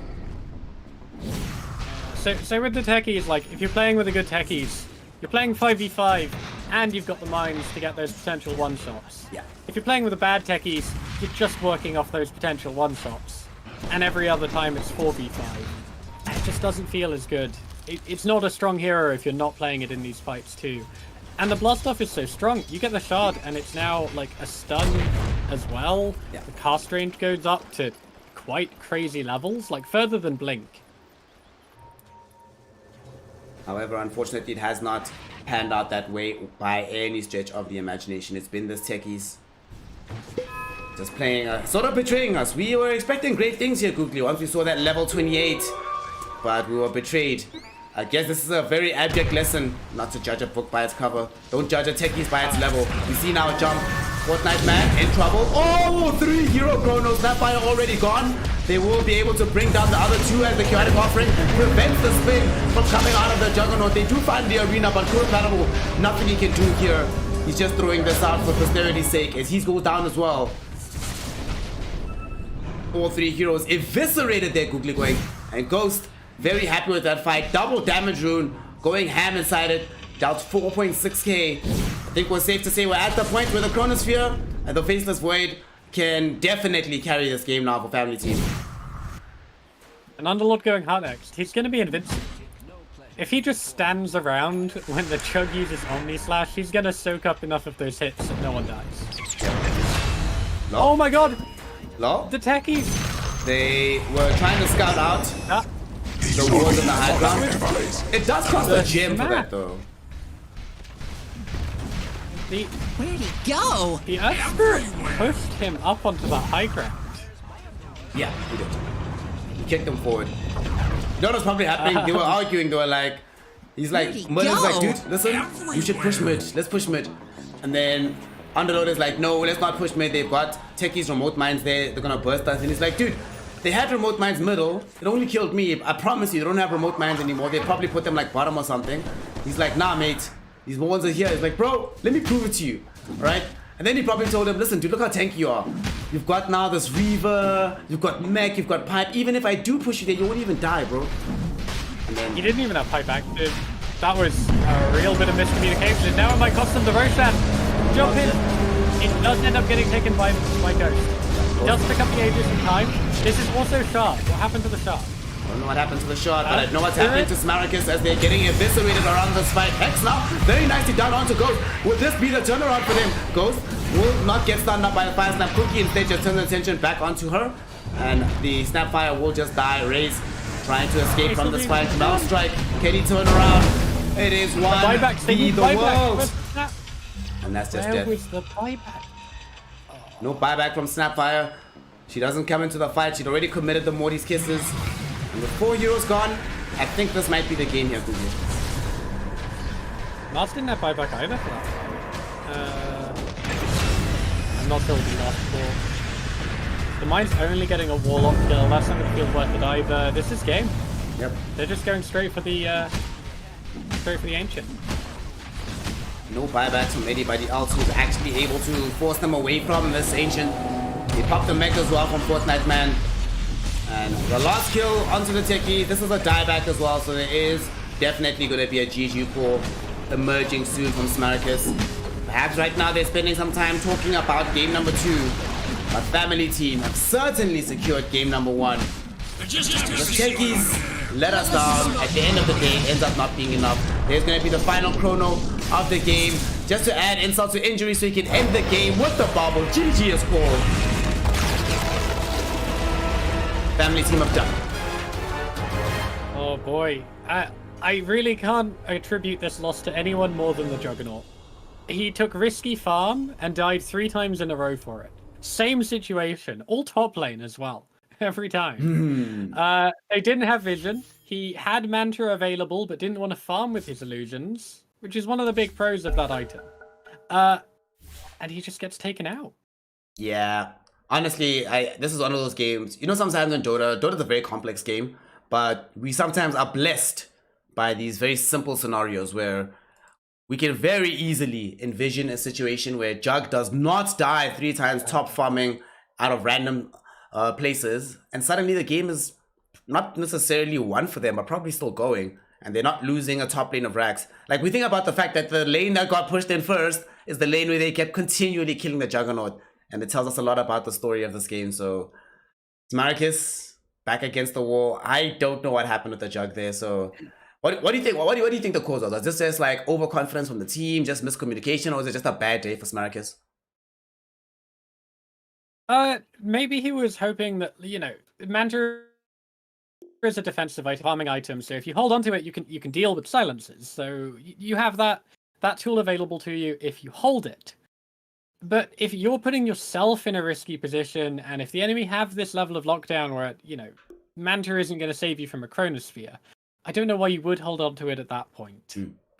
Especially after it's already happened the once. Taking dangerous farm is kind of important in Dota. The more resources you can secure for your team, the better. If you can secure more dangerous farm relatively safely, if it's dangerous, you know, too dangerous for everyone else, but you're happy to take it, that's perfect.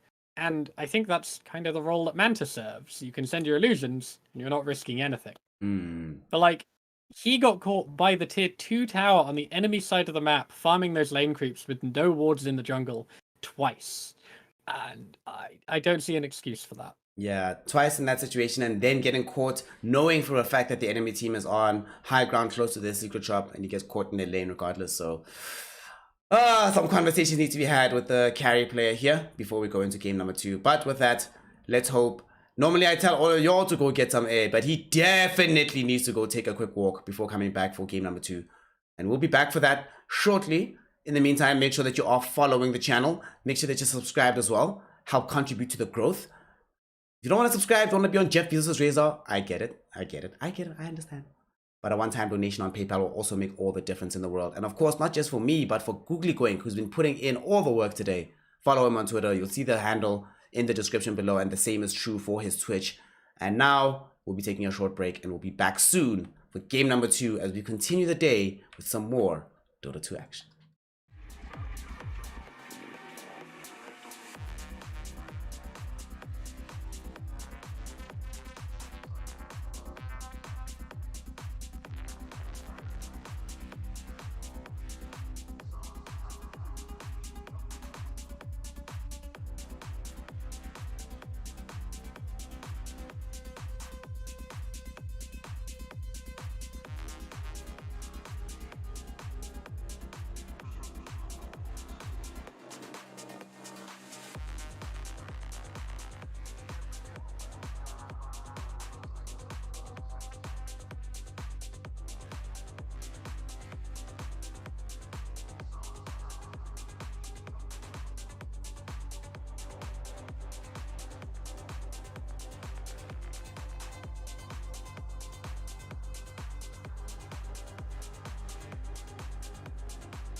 Ladies, gentlemen, my NB comrades, welcome to some Dota 2 action as we continue here along the group stages for Group C here for the Positive Fire games. We are at the moment, unfortunately, looking at two teams who have no hope of being able to climb into the playoffs, but that makes Dota more fun because that means that we get to see some weird things happening, and lots of weird things happened in the previous game. Lots of weird things happened. So, with the hope that we continue to have some strangeness, some wonderful magic, we'll be going into game number 2 now and seeing whether or not the side now of SMARACIS Esports will return or if it's going to be Family Team continuing their dominance for the day.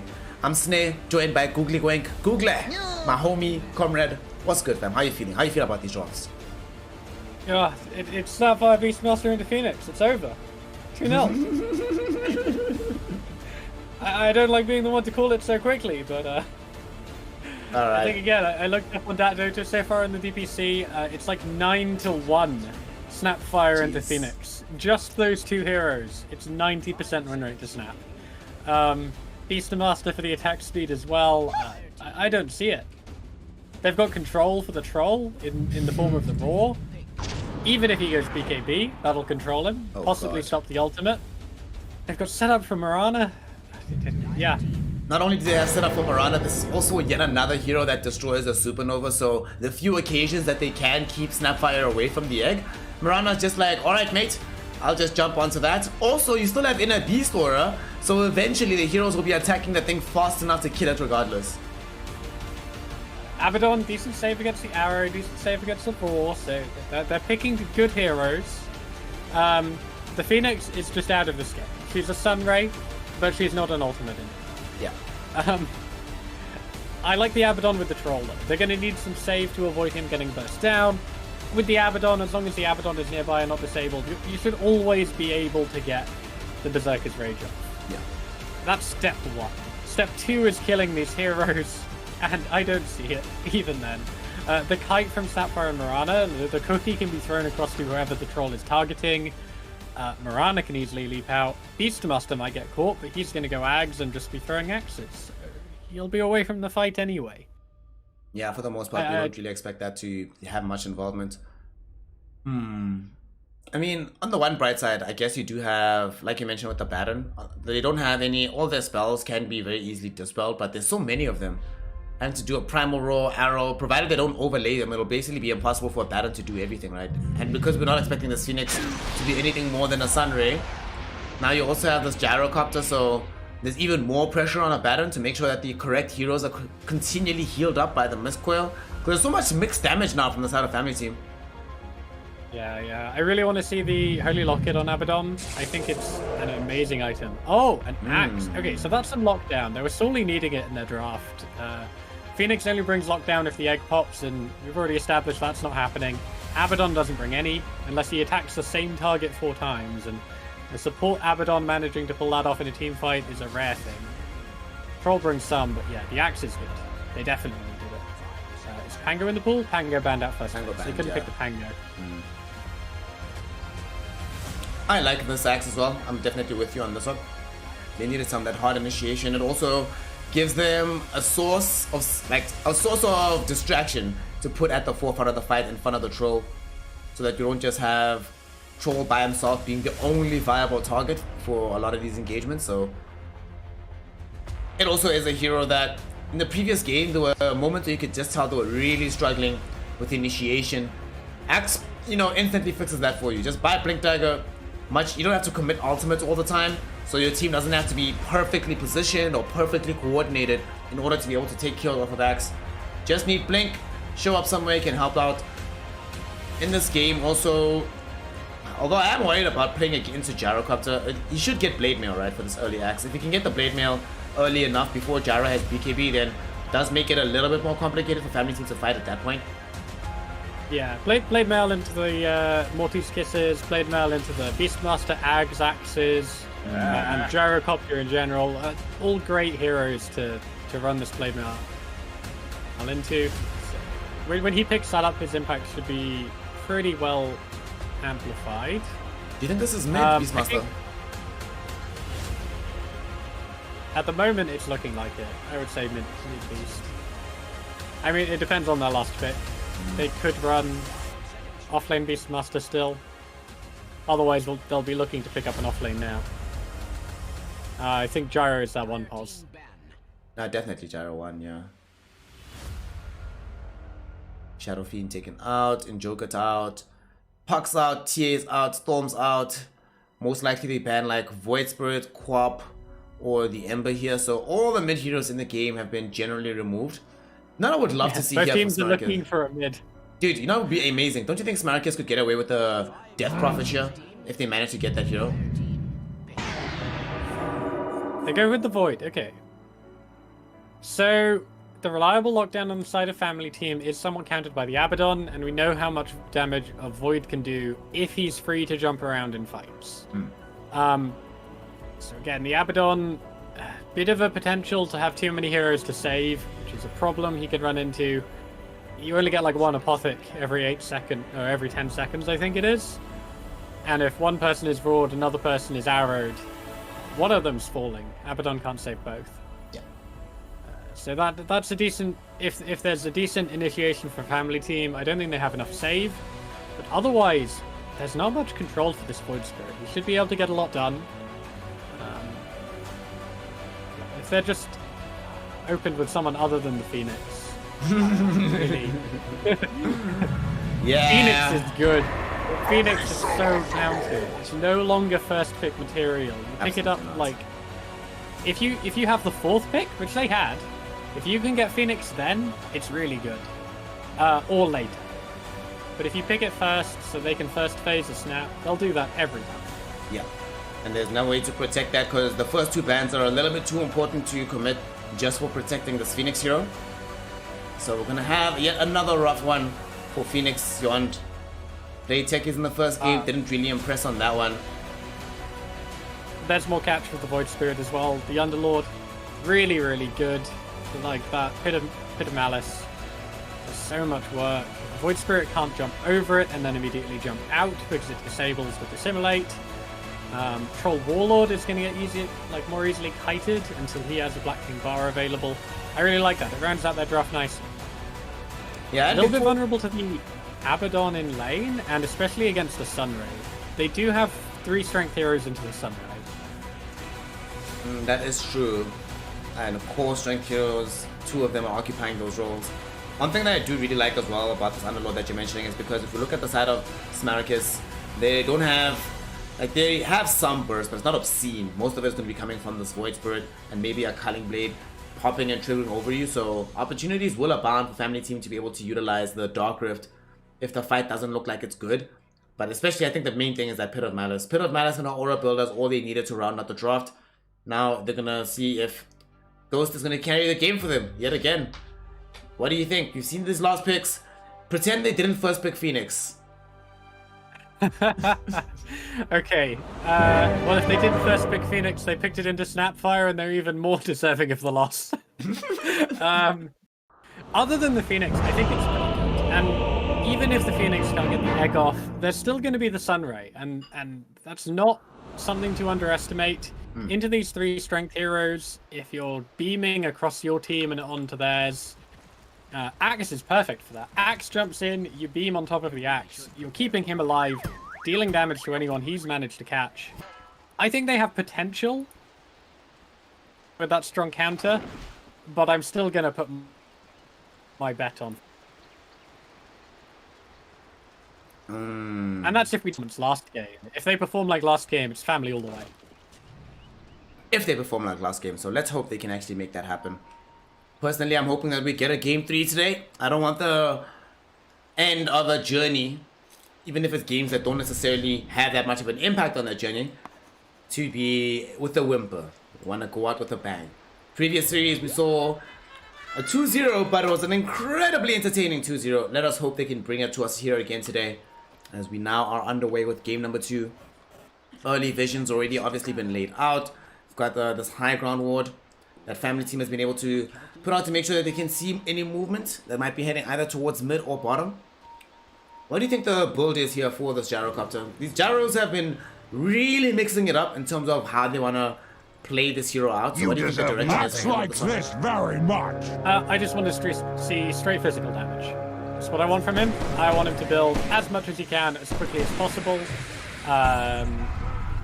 Like, I wouldn't mind an early Daedalus. Honestly, I think that's going to be the best bet. Because if Phoenix goes into Egg, the Egg's going to get taken down. Yeah. If Phoenix doesn't go into Egg, the Phoenix has like 1 base armor. He doesn't really want to be buying armor items early. So if you just build really hefty physical damage and Gyrocopter, you're going to force the Phoenix to either back away from the fight or commit the Egg and then lose it if you have that flat cannon dealing so much physical damage. In the meantime, you already have, you know, Morty's Kisses, Underlord, and Beastmaster providing you some magical damage. They don't need to... I'm fully in agreement with you that Ghost should look at this team and be like, we have a lot of mixed damage, but we're definitely lacking in the physical damage department purely, so I should fix that. Looking maybe for like SNY, BKB, Ags, Daedalus. Maybe not in that order, but some of these items definitely will be coming out in this game. And then eventually Satanic. Oh, like, of course, yeah. I would argue for like rush 1 damage item, go straight to Satanic. As soon as you have the Satanic up, I don't think they have enough of an answer for you. The Axe Call is okay, but if they can't get you down during that, you're just going to heal everything back up. Yeah. I think Satanic, Ags, at some point when he has those 2 items available, that I don't think he dies again, even if he doesn't trigger BKB after that point. It'll obviously depend a lot on what happens in the mid lane though, because Riot is going to need to open up the game for his team here on this Void Spirit. I don't think he gets BKB. Look at the enemy team. They've got Phoenix Egg, which doesn't care. They've got... yeah, they've got Axe, right? And Troll. Yeah, actually, yeah, probably does jump BKB. You don't need it, right? The only thing that you might be afraid of is getting Aether Remnanted, but there's no way you should die if Riot jumps on top of you. So yeah, actually, yeah, you'll probably just jump BKB, right? Yeah, damage, Satanic, and Ags, even if you get stunned, like, none of their stuns are long duration, other than the ones that break BKB anyway. And if he does get these items, provided he has a Satanic, he can just fight through, like, the Aghanim Silence of the Void Spirit and just keep himself alive anyway. Speaking of his counterparts on the other side, though, Stonebank, fresh off of a... yeah, not a great game. This time is playing the Troll Warlord. The lane is going to be a lot more favorable. I mean, it was already a favorable lane in the previous game, right? It's not like he had any struggles farming. That wasn't really the issue. And this game is not really going to be an issue yet again. He's going to get what he needs here on the Troll. He got some early kills, including the first blood, actually, on that lane, so... yeah. Couldn't have had a better start. I think he went down to tower once, but otherwise he was really successful. Oh, Snapfire tries to cookie onto the Phoenix, when she goes in for a dive. Ghost was salving up, and so Yond sneakily tries to Icarus dive across the tower to cancel it. Doesn't get it, nearly gets caught by the snap. There's a lot of damage talk. They might actually get the first blood onto Axe because Lil Shredder, Blightstone, Lil Shredder put out so much minus armor onto Kuropatable that he could not resist the additional damage coming in from Ghost. That was a nice setup with the homing missile, making it seem like they're just harassing him normally. And then very quickly rushing Ilya forward with the low shredder and getting the damage out. That was quite nice. And then he just quickly denies himself for good measure. Just go back home, quick refresh, come back into the lane.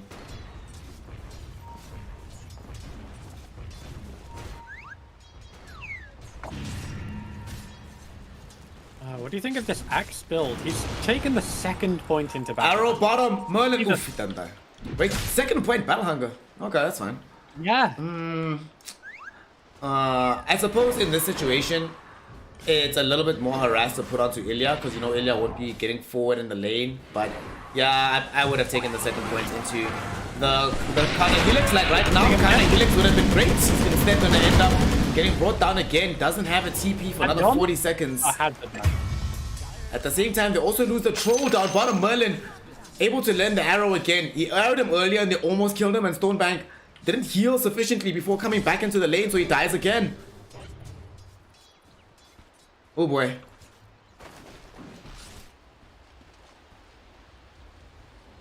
Axe into this gyro lane. Cooldown is 10 seconds. He must have popped it earlier and not had it available to purchase stun. Awesome. I thought there was going to be a kill down bottom, but Manic is also now able to run down the Void Spirit middle. Family team is on a tear right now. They're looking for the Underlord though. They will be able to bring him down. So much damage. He's throwing back in the opposite direction though. This is taking so long. They eventually find him, but man, how much effort did that take? It does also cost the life of the Phoenix in the top lane while that's happening. Ghost is level 5, Axe is level 3. This lane is impossible now in the top lane. Like, you think of Axe as this big, strong, beefy, tanky hero, but he has 3 base armor. So, when faced into the Snapfire, I think they just weren't expecting the damage to be this threatening. Yeah. And the scary thing about it is that generally when you are playing in this lane, one of the things that you are expecting is to deal with rocket barrage damage. So in the earlier portions of the lane, when rocket barrage is at level 1, level 2, you're like, well, I can deal with this. We're just gonna survive. And now, Fire Snap Cookie, they rush forward, another homing missile. They're gonna try kill Ilya before Kurapatable dies, but it's not gonna be fast enough, as Kurapatable will die yet again. Dominating streak for Ghost. This lane in the top lane, now we have level 6 on the Gyrocopter. Googly, what do you do here when you're in this situation? Meanwhile, in middle, they do manage to take down the Void Spirit. Again. Looks like an arrow landed. Oh, it was Roar into arrow. Yeah, there's not much that can save you from that combo if you don't have supports nearby. Nope. Doc. Double damage picked up by this is a double Mirana. damage on Mirana. Yeah. Arrow will be thrown. This time it does split the needle. Axe has come in. Mirana wants to commit. She's gonna get it. She's gonna die She's for this gonna get though. the trade. Is that worth it? I don't think that's worth it personally. Mirana or Abaddon, they're both supports. It's fine. Yeah. No, I mean like that because you ended up in that situation. SMARACIS actually got something for the Axe before he had literally nothing in this game.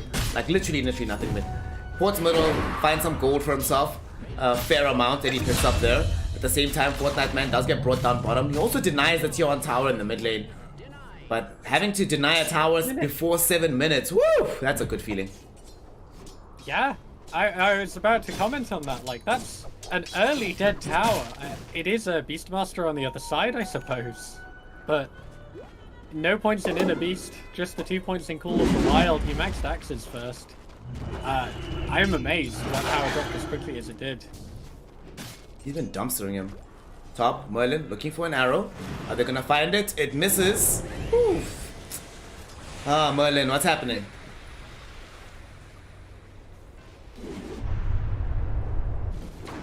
We're gonna try and get bottom though because Raze on the mid lane has rotated in, looking for this Underlord. This is a good time for a Void Spirit to make this kind of rotation, help this team get a kill, and indeed, Fortnite Man going down, that is going to be the case. Definitely needs moves like this, right? After being killed twice in the mid lane, being forced out with the tower going down so soon, those kind of plays are a requirement effectively to get it back into the game, especially since Ghost is doing so well in the top lane. That's another one, just with the Snapfire. The physical damage combo. Again, 1 base armor. Axe has 3, Phoenix has 1. This lane is not as tanky as you would expect from looking at 2 strength heroes. Which is what they are. They're both strength heroes, but neither of them are tanky at this stage of the game. Doc is going to end up going down, Rise and Topple as well. Manic had already thrown out the Primal Roar. Do they have enough to bring down Rise? Their low shredder was there. Snapfire Cookie doesn't get the stun, and the right click gets blocked by the Resonant Pulse. So they will somehow be able to keep the Void Spirit alive. Woof. Close Came in call, with the Merlin. Icarus dive, but doesn't commit the Fire Spirits. I think may have been able to get the kill on Manic there, so I'm really surprised. Maybe it was on cooldown when they first dived in on Yond. Yeah, Manic was actually very low on HP. You're definitely right that a single Fire Spirit, had it connected as he was right on top of the Void Spirit, he would have died. Top. Speaking of having 1 or 2 commit Fire Spirits, it's too late for Yond, as Yond will now die. 1 more right click is all that's needed from the Ghost. Actually just triggered out the Rocket Barrage. He will just TP out right now. Doc doesn't even trigger the Curse of Avertus. And then bottom, they're looking for Stonebank. Several heroes around them. They toss forward Fortnite Man with the Fire Snap Cookie. They have the damage. There's gonna be the scatter shot, bursting the troll into the ground. He actually didn't have the mana for Battle Trance. So, bit of a misplay there. I think he was actually stun-locked to death, but he didn't have the mana even if he wasn't. So, absolutely a death every time there. If he had the Battle Trance, potentially turns around, roots Underlord under the tower. Might be a kill. at least in trade.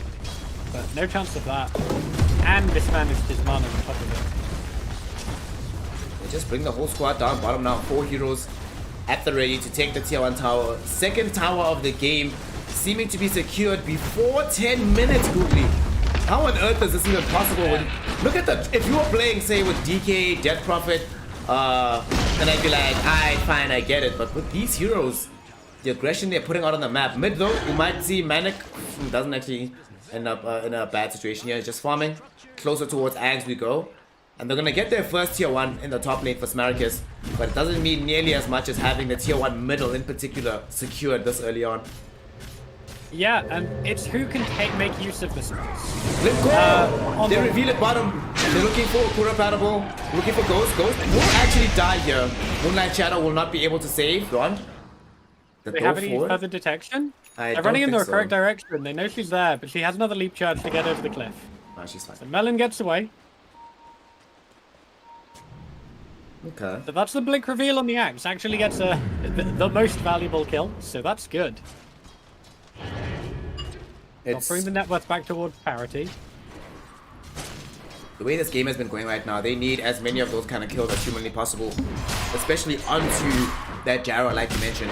Not only as being the most important hero on the map, but by being by far the most farmed on it. And he's not going directly for the build that you were advocating earlier. He will lead off with Maelstrom first before heading into the SMY.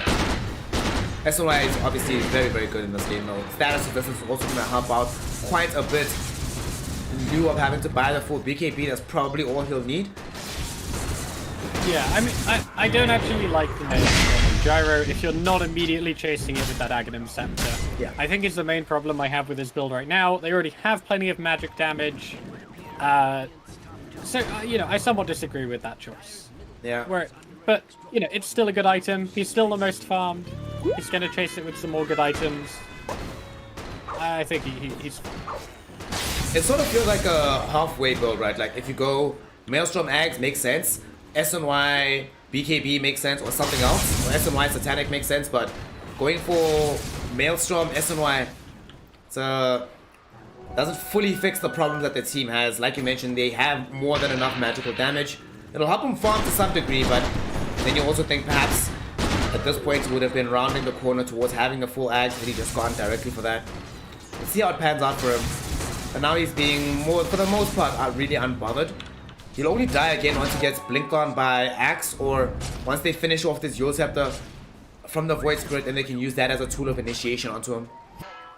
Pretty much the perfect farming item on him as well. He's going to be so happy with that. The Possessed Mask. Oh, he gets jumped on though by the Axe. The beam is down from the Phoenix. The Culling Blade not quite enough, but he has the burn on him. Oh god. That is huge. He died again. Yond on the Phoenix. Yond Phoenix. The Beastmaster is chasing down Yond. Manic gets the ball. It will be a 2-for-1. Some revenge is necessary. Ilya gets a double kill off of that using the little shredder. Very unfortunate to lose the Gyrocopter there. And I think you're okay with this as Axe. Axe is one of these heroes that you don't need that much in a game to be effective. He's already well towards building. He already has a Blink Dagger, Phase Boots, Bracer. Just needs like Blade Mail. And it'll still be good for the mid game. So getting those kind of fights. It also opens up so much space for Stonebank, because Stonebank is just doing normal Stonebank things, farming tier 2 top by himself, nobody nearby, no defensive items, no vision, nothing. But if they're taking fights bottom, then there's less of a chance that he can get punished for this. God. He has the Battle Fury. 13 minutes. That's a good timing. Yeah. With Phase Boots as well. I mean, Gyro is even further ahead, but he had so many stacks made for him. He was like coming into like this juiced up jungle, taking 3 camps at a time. Also, Ghost had like 1 billion kills early on, so Axe, a lot of this net worth comes from the death of Axe. So we'll see if Kurapatable can find some revenge here. They are smoked up. They don't have any vision of the high ground. We've seen how bad fights can look whenever that happens. They will find Ilya. Decent jump onto the Snapfire. That's going to be the extent of it though, because it's just a quick kill. Not sure they can even turn this into a full siege on any of these towers. So Family Team will let them have it. They're like, cool, you want that kill? Enjoy life.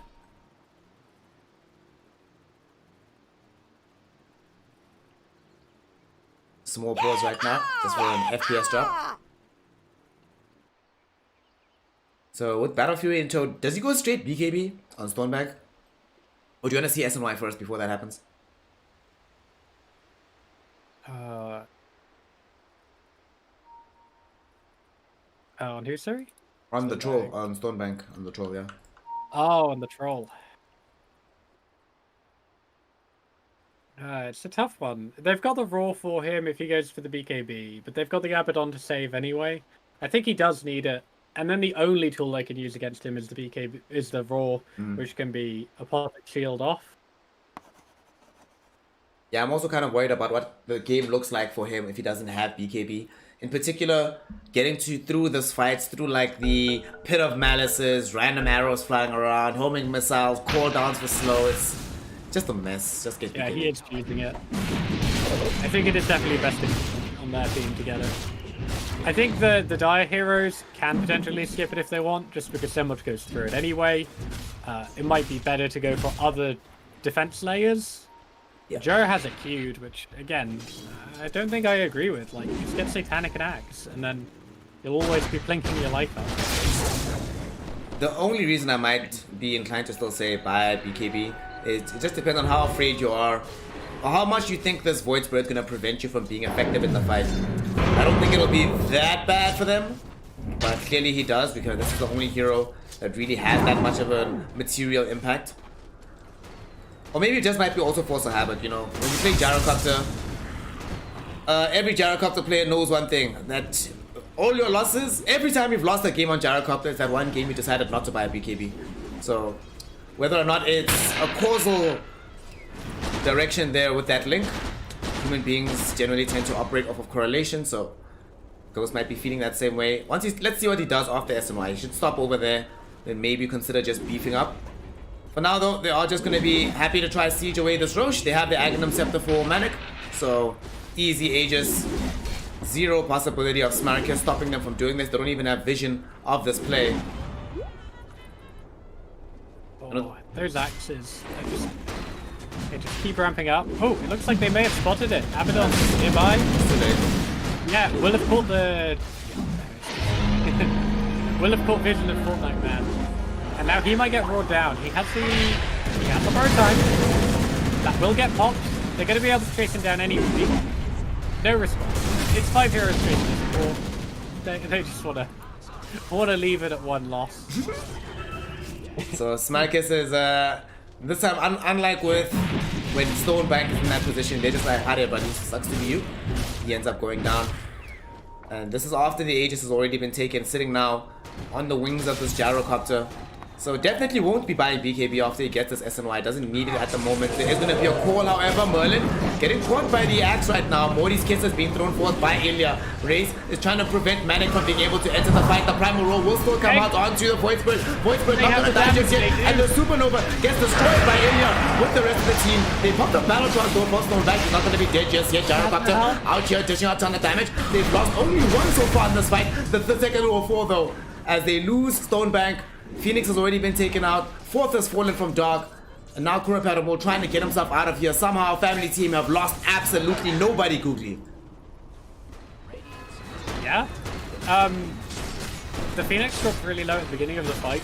Void went on to the Beastmaster at the beginning of the fight. The Axe target was Marana at the beginning of the fight. Everyone was so spread. I feel like they could have just all jumped on Marana and then backed off. Get the freebie. Big goal from the axe on the 2. Merlin is gone. Ghost is going to end up giving up the first life of the Aegis as well. Do they have the damage for life 2? He doesn't have BKB, remember. Beautiful Pit of Malice though by Fortnite Man. Creating the space necessary for Ghost to escape. That's the call into the beam. It's enough damage just by itself to nearly take out 2. Well, it does take out 2 heroes, but can't get down the second life. Phoenix, also, you know, completely giving up on the egg, went for Veil of Discord, buffing up that beam damage even more. We're going to see heroes start melting under the sun ray. Yeah. The heat of the sun is going to be a problem here for these heroes on the side of SMARACIS. What will they do for the upcoming engagement? Ghost? is still gonna stick to his guns regarding getting this BKB. Keep going for this. They keep pushing out these side lanes on the map. What do you think about... Because now they don't have this Aegis available anymore from the side of family team. I personally don't think they want to actually fight for a little bit of time. So this does open up some space for SMARACIS. What do you think about them actually trying to force a fight now that they have this blade mail for Kurapatable? I don't know. Like, well, they're going for the tier 2 at the moment. Oh boy. It's just so difficult for them to deal with. They can't stop this. They're actually gonna smoke on the side of family team. There's no Roche to take, so it just has to be a fighting smoke that they're going for right now.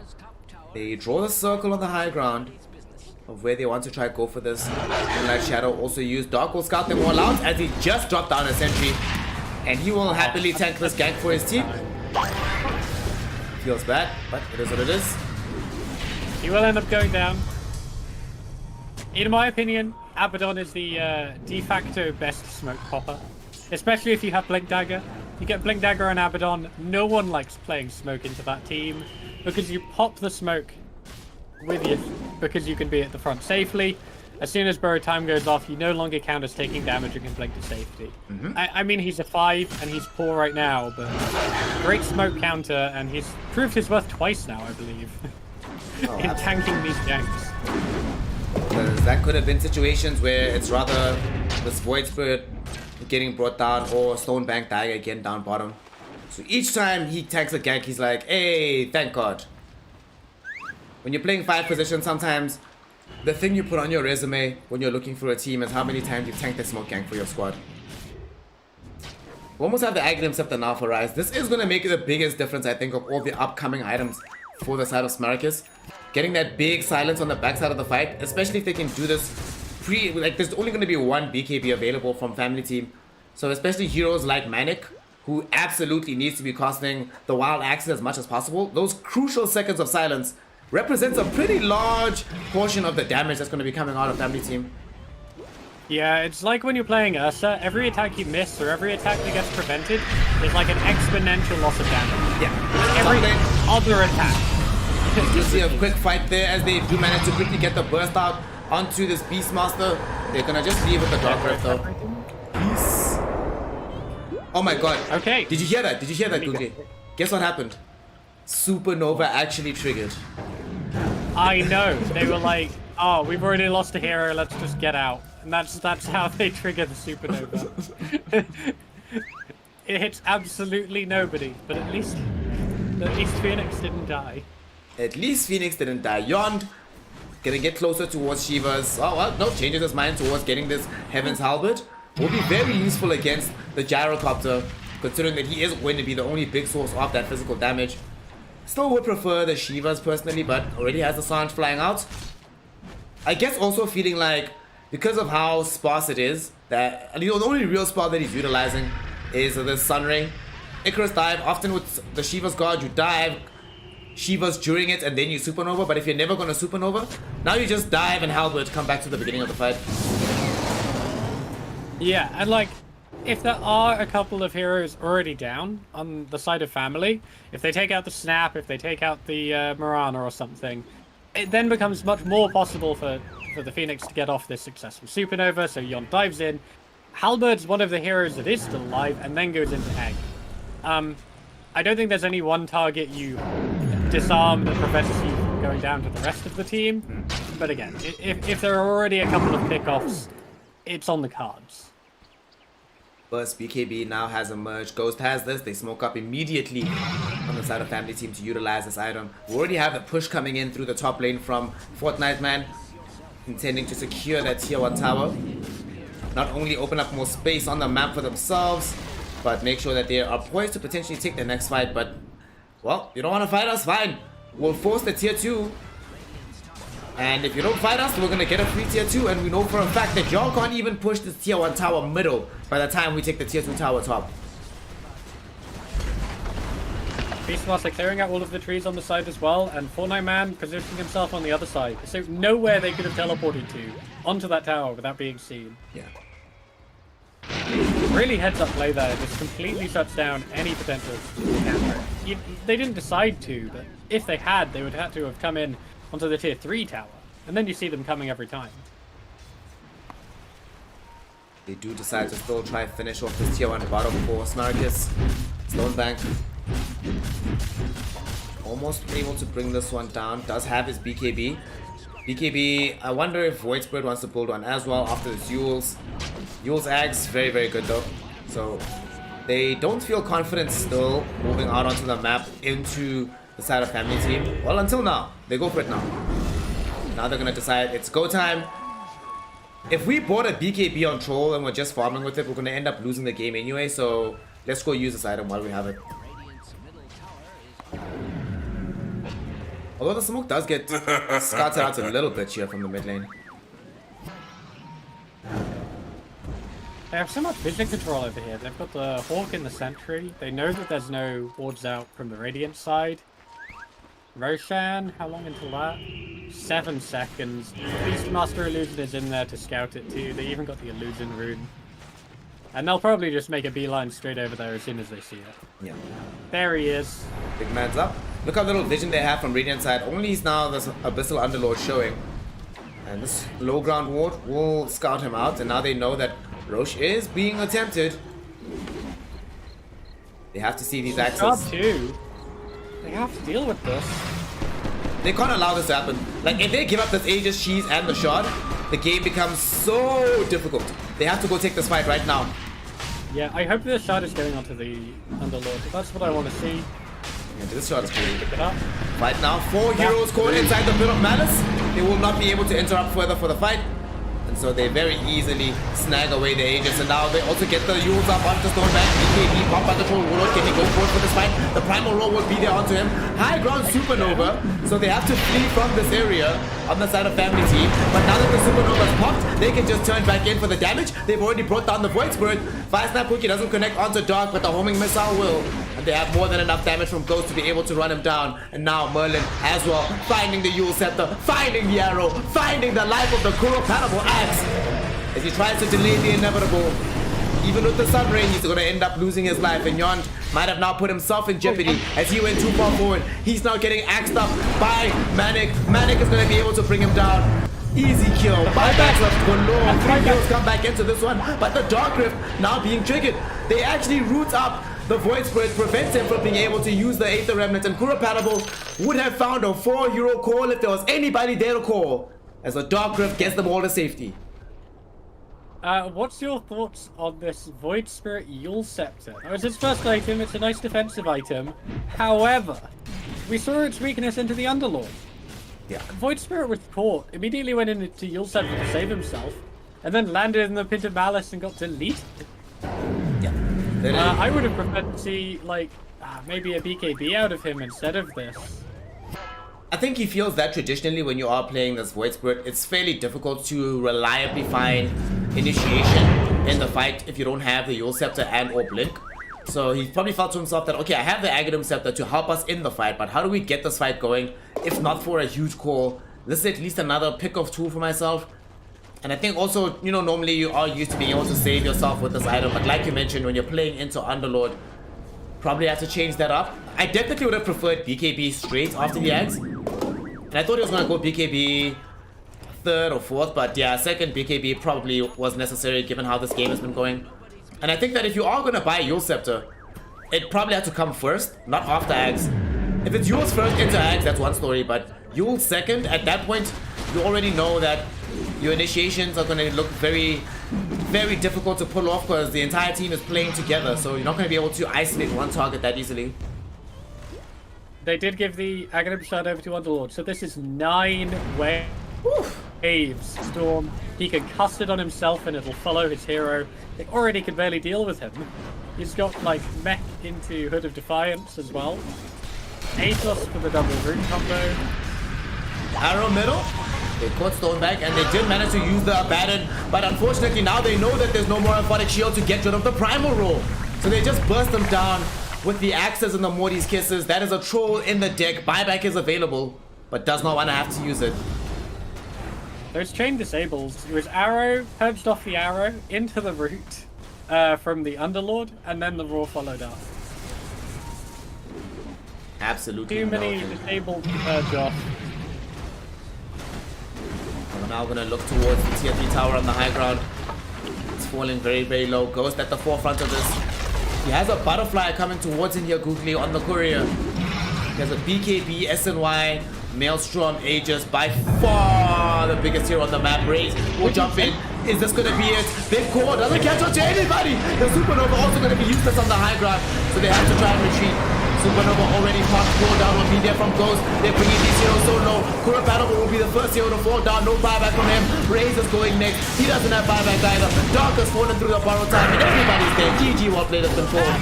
Stonebank will at least try and get some revenge on some Manic. He will succeed in getting that. But that is about all the troll gets out of this game.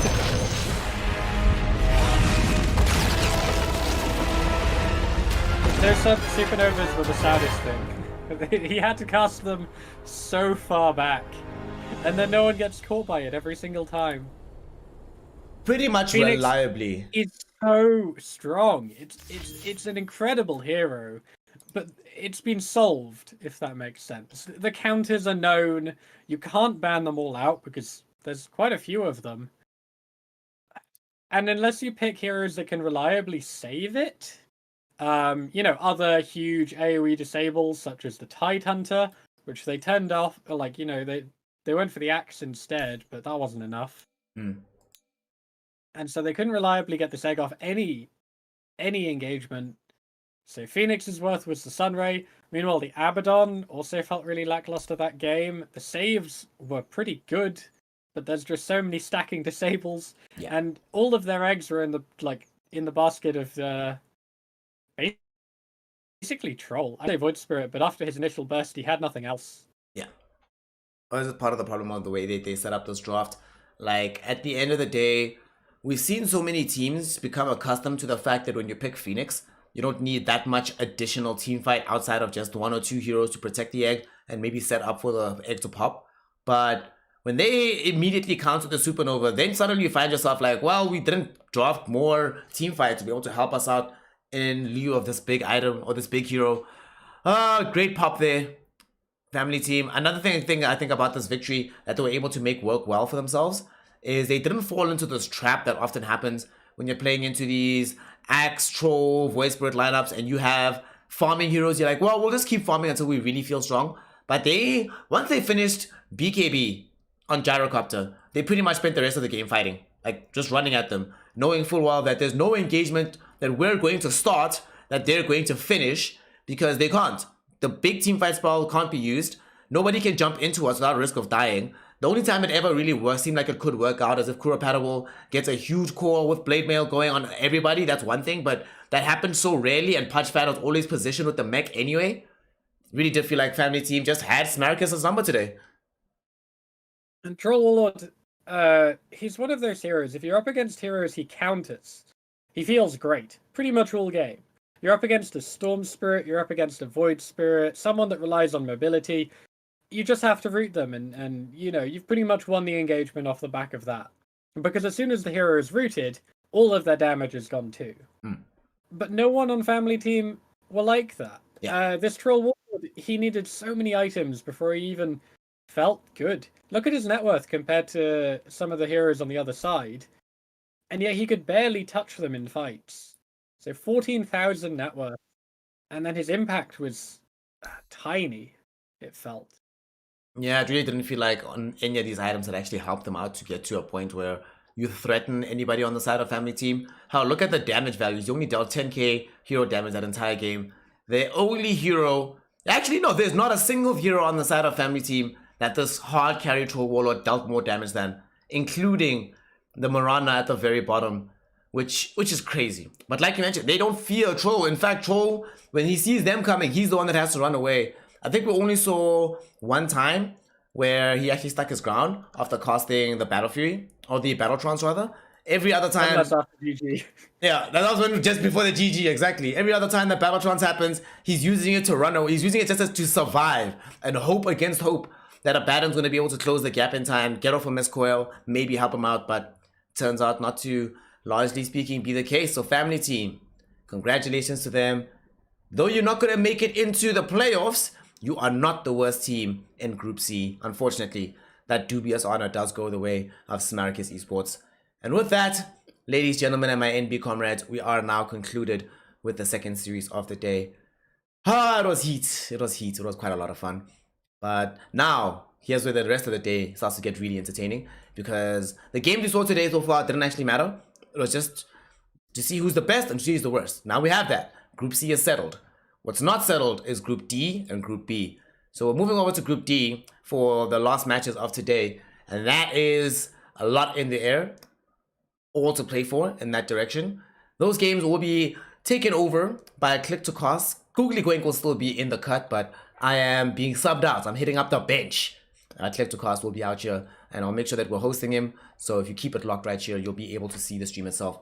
So with that, we're going to close it out for now. Thank you so much for being with us for this last several hours today. Make sure that you are following the channel. Go make sure that you follow Googly Goink on Twitter. I notice he only has one Twitter follower, and that one Twitter follower is me. Fix it. Fix it. Fix it. Fix it. Don't let him be out here languishing in the wind. So thank you so much for everything, ladies and gentlemen. Also remember to support all these channels. Subscribe to the Twitch channel right here. Everybody who subscribes gets bonus content releasing in about 27 hours. Somewhere around there. I'm not going to say 24 because that makes it like 5 a.m. But over the course of the weekend, everybody who's donated, everybody who's subscribed, everybody who's cheered with bits, anybody who's a Patreon, all of y'all are getting some bonus content from the homie.